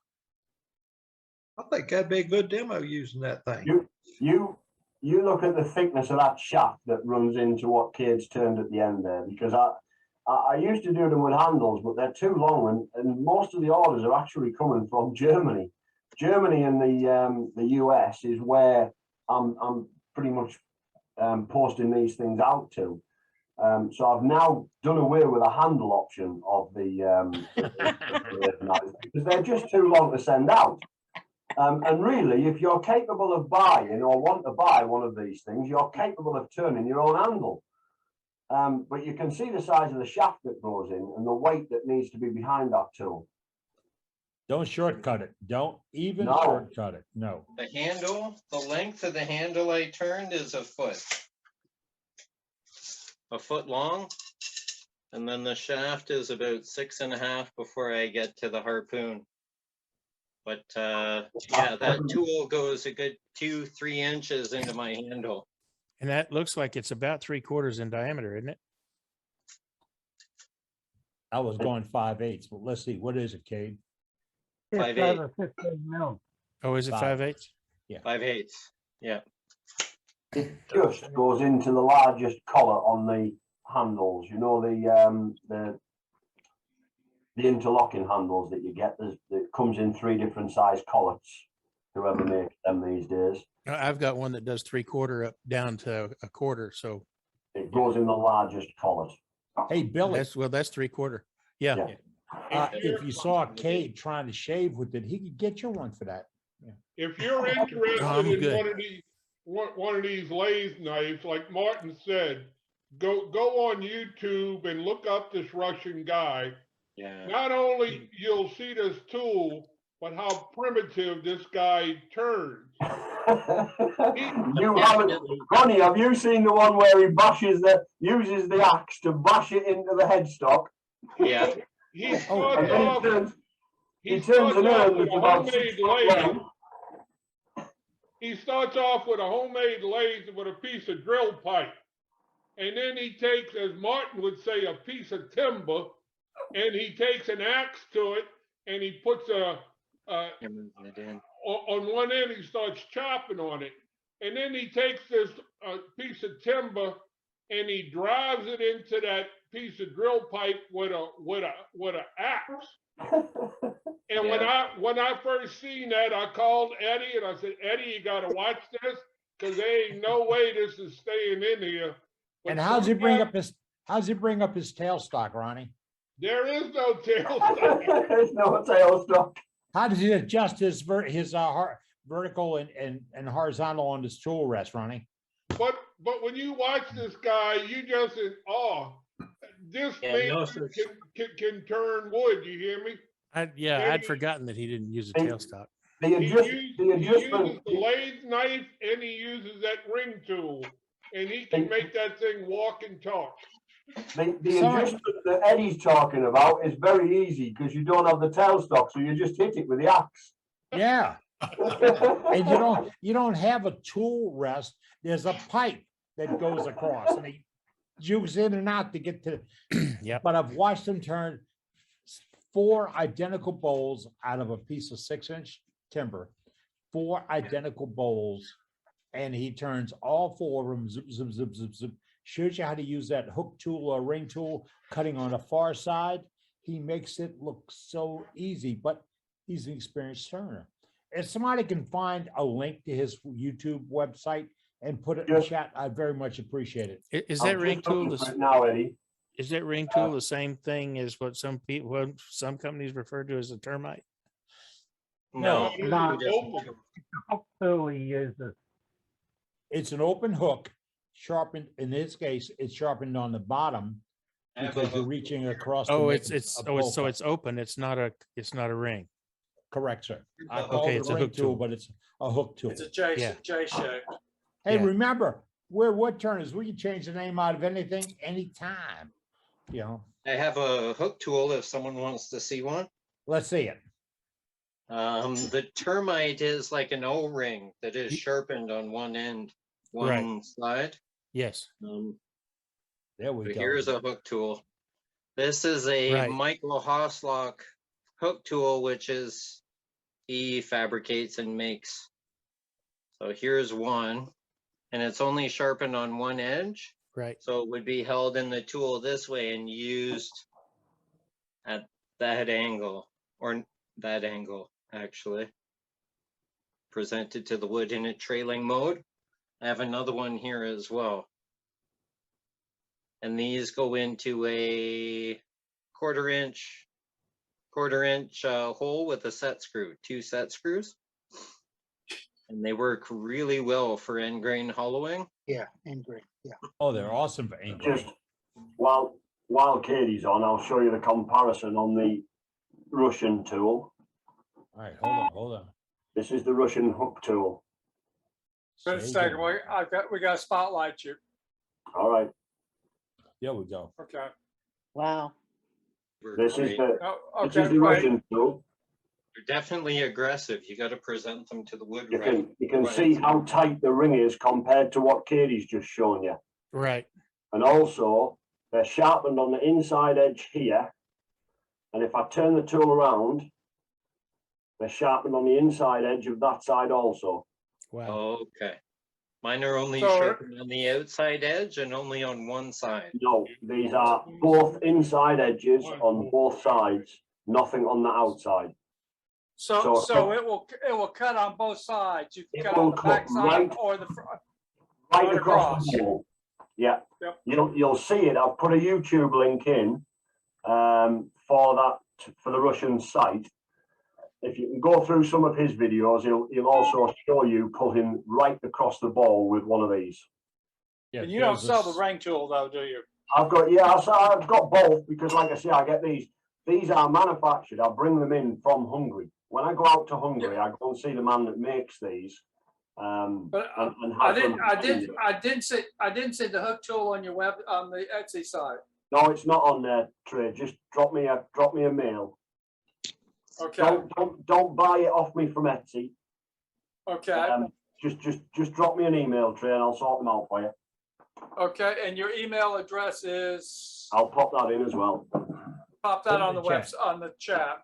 That's it. We're sharing information here, folks. That's what we're up to. It's about 5 minutes before the top of the hour.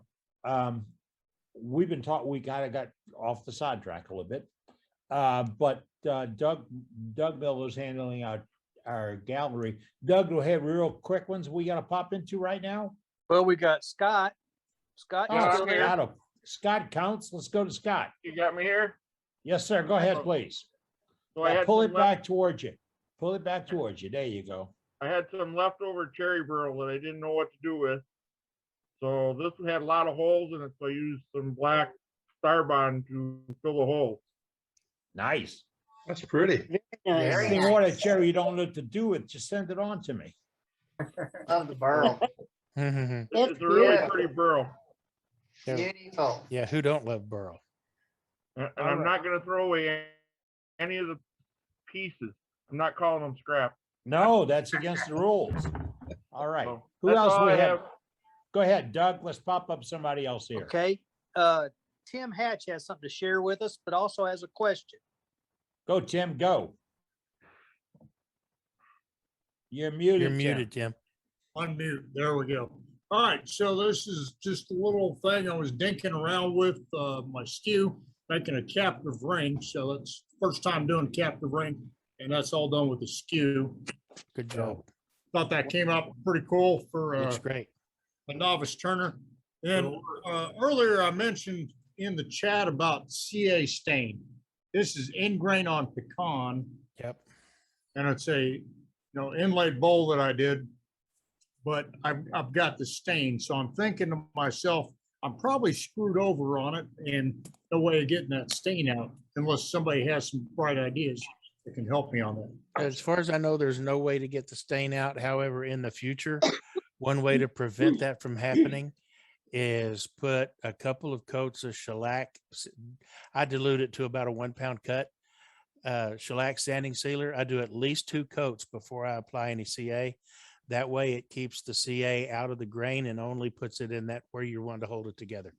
Okay. And yeah. you'll have a whole lot better, Hey, Tim? not so much Yes. stain Tim, in what there. did you finish that with? Well, right now I've just sanded Park it it up. down again. It's Park it up, got just OB shine juice on it right now. But, Okay, let me make a suggestion to you. okay. Stay in the outside back down. when you get it back down to bare wood, finish the outside with CA, and you're not going to see that stain. True. Okay, sounds good. That's I sneaky, appreciate it. Ronnie. That's just downright sneaky. Yeah, doing CA over the whole thing will stain it all the same, so that'll fix it. But in the future, if you don't want that stain, a couple of coats of Okay. shellac. Yeah, I was trying to fix a crack in the wood on end grain, and I've done it with the darker woods and never had any problem. But this piece of pecan is really light in color, and it did a boo boo on me. So All right. I Good. appreciate Hope your that- help. guys. Good. Doug, one more. Jim Shelby, how about you? Jim, go. Yeah, I'm talking. I made two, well, wait a minute. I got you. I made two pins because I hadn't received any for my freedom pins. And I'm gonna give those away. And then I got a tip.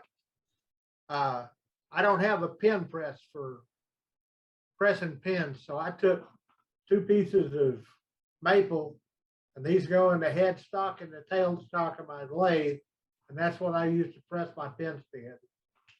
Nifty trick. Hey, do you have a drill press? I do, but I don't like using it for pressing pins. I like this. It seems to be better control. Because I tried to pin press at work and didn't like it. But this, I can screw that tailstock in. It presses that pin together real easy. I agree, Jim. I use my 10-inch Delta as a pin press. I made parts for the quill and the headstock spindle to do the same thing. It's embarrassing how much you pay for a pen press and how some of them are so cheaply made. They are more work than pleasure. Yeah. That's true. Yeah. All right. Who else? Doug? Okay, Matt Harbor said he had something else he wanted to show us. All right, Matt, go for it. Oh, look at All that. right. Well, I got two more. I got two again. more gnomes. I like that. I like the, I got the two more wood for the gnomes. nose. Cute. I also got I had one of my natural edge goblets that broke it, so I finished turned it and made it into a little cup, and I've been playing with some natural edge bowls. So one's cherry and one's walnut. Hey, Matt, that broken goblet would make a nice Christmas tree bell ornament. Yeah, Like this, like that. Yeah. Yeah. I'll have to think about that. That's a good idea. That's a good idea. Put a little bead or ornamentation on the Or top to of it. chop to a birdhouse. All right. We're not Matt, supposed if Yeah, we have that time, too. I'll show you one that I did exactly like that. I was Now you- making now you're talking. goblet, broke it. Okay, you got to be careful here. We just now did it. That's nice, but we're not supposed to say that. Okay, Matt, we're all right. I hear you. All right, because we, that was a nice piece, but is that permitted? All right, what else we have, Doug? Matt? Wait, I we're don't going to know. go over to Doug Rowe. Doug, do you have Doug something Rose. to show? Yeah, I got something else I can show you guys. Well, what is it, sir? We're waiting on you. You're up on the screen. Oh, I don't see myself on the screen. I still see you. We saw your knees. You said, oh, there we go. Yeah. So this There you bell was supposed to be a goblet that broke. And I think I showed you guys that snowman that I made, I don't know, a week or two ago. So I just used it as the handle and combined the two. So It this was a has happy been- little accident. Yeah, this has been repurposed 3 times. Okay. Yeah. And then that's a candle holder I made for a neighbor. In my opinion, the candle's a little too big for it, but it's what she gave me. And it was the piece of wood she wanted me to use. So I did the best I could. I did put a little captive ring on there. Sweet. I love So Very nice, Doug. I know we are about out of time, so I don't need any answers tonight. But if any of you happen to have this chuck that I just got, I would love for you to call me afterwards and school me up on it. It's a Nova chuck. I can't find another name on it other than the paperwork that came with it. Technitool. And there's a got you. copyright on there of 90 and 2003. So I'm assuming it's something from 03. What do you need schooled on? I got a handful of them. So I've never had a chuck that I didn't put something in and turn. This thing. It takes Just- two. Takes No, two. it takes two of them, Doug. You have to. Takes Those two of are them, Tommy Doug. bars. Yeah. It only takes two came with Tommy bars. one. Okay. No, so you got it see, laying there that on your made bed. me smarter. You've got the, One way. you've Laying got on the your bed. handle next to you, Doug. The handle's next to you. Pick that handle up. It should have a little spike on it.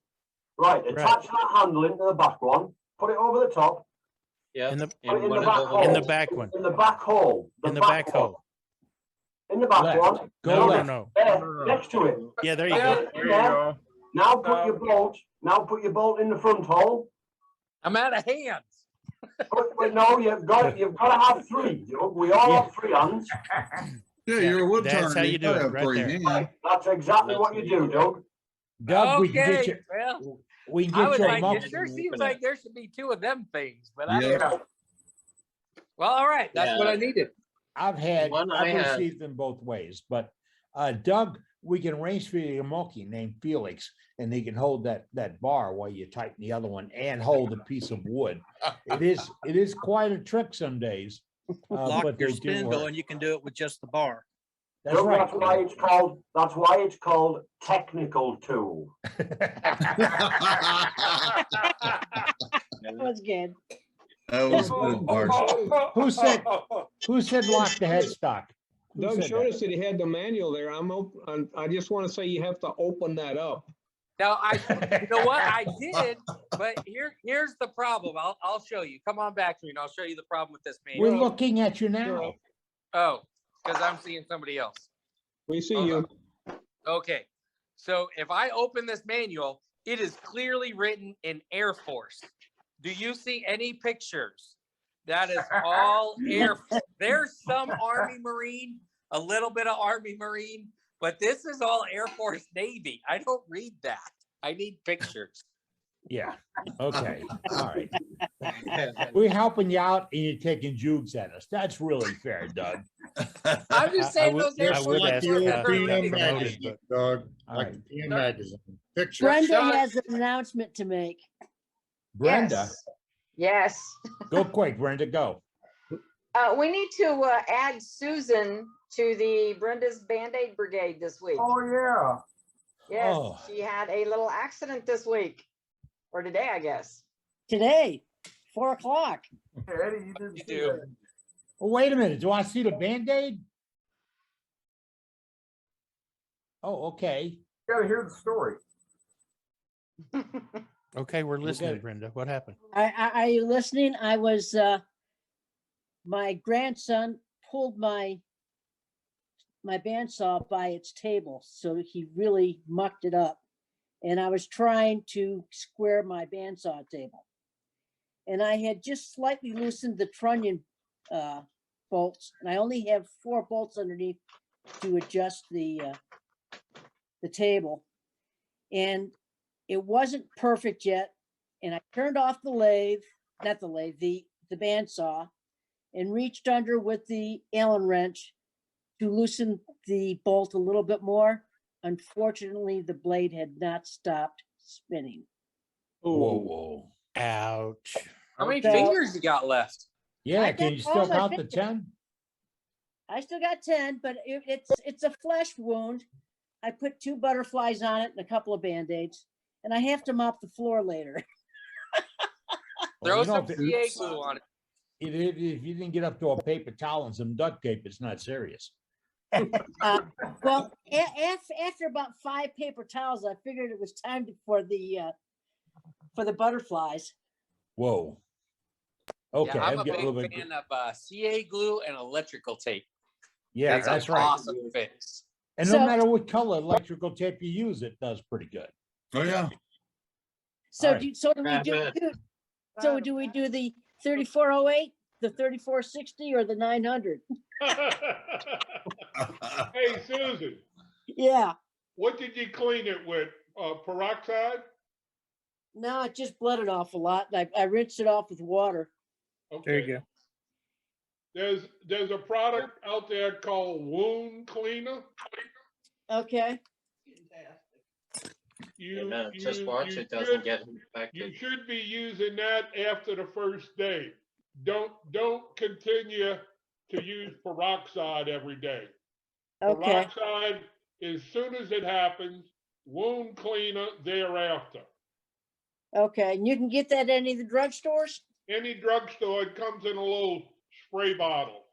Okay. Ronnie, don't you buy it by the gallon for a discount? I sure do. My daughter's a nurse, and they tell me don't use peroxide all the time because it undoes what your body's trying to do. Right. Okay. Start killing the good bacteria. Hey, so that is a good perspective. I'm going to give you a slightly different one. Another option when you have those open wounds is to go ahead and add dirt to them, and then as they scab over, you want to pick at the scab a lot, and then what you will actually do in the end is create a really cool scar. So that's just another option. Let's go. I'm going to go back to Ronnie. I got to go back to Ronnie. I got to Yeah, get away let's from see Doug that Rowe. bottle again. There we go. There it is. Made by Medline. Okay. That's a big bottle. You know what? That looks like it came out of a hospital someplace. No, that came from Amazon. Oh, okay. I was gonna say, I remember seeing that at Walgreens. Put out by Medline. Okay. A little bit of interest. It's not cheap, but that's what you need. Yes. A little And bit it- of interesting information here from EMS. Peroxide kills everything, including skin tissue, which is why you don't want to use peroxide if possible. Peroxide is good for animal wounds, etc., but best if you don't use it because it destroys the skin tissue that's trying to regrow. Same you with ever put it rubbing on- alcohol. If Same you with ever put it alcohol. on, Exactly. if you've ever put it on a brush burn as a kid, you know it. Oh, kills. yes. It burns. And you sure do learn a lot on this. I know. Yeah, really. Hey, I got to say this, we're running overtime. And I promised before we wouldn't do this. We had a lot of folks cancel out because it got late tonight. And it's pretty much wrapped up. Boy, did we cover some stuff this week. We really did. And we learned a lot of things too, because we're always trying to improve what we do here in the program. And if we can help you out any way whatsoever, let us know. Get involved. We'll recognize you as one of the members of the month. And we need a new phrase for that if we can. But besides that, look, folks, it's time to get out in the shop and start making some shavings. And I'm not afraid to say that. Let's get out of here. Good night, John Boy. Have a great day. Good night, everybody. Good night, everybody. Good night, everybody. Everybody. Night, Good everyone. night. Good night. Good night. Save the Good night, chat. everybody. Have a great week. Forget to Night, save the chat. everyone. Take care. Stay Stay away safe. from Brenda's brigade. Yeah. Keep your fingers.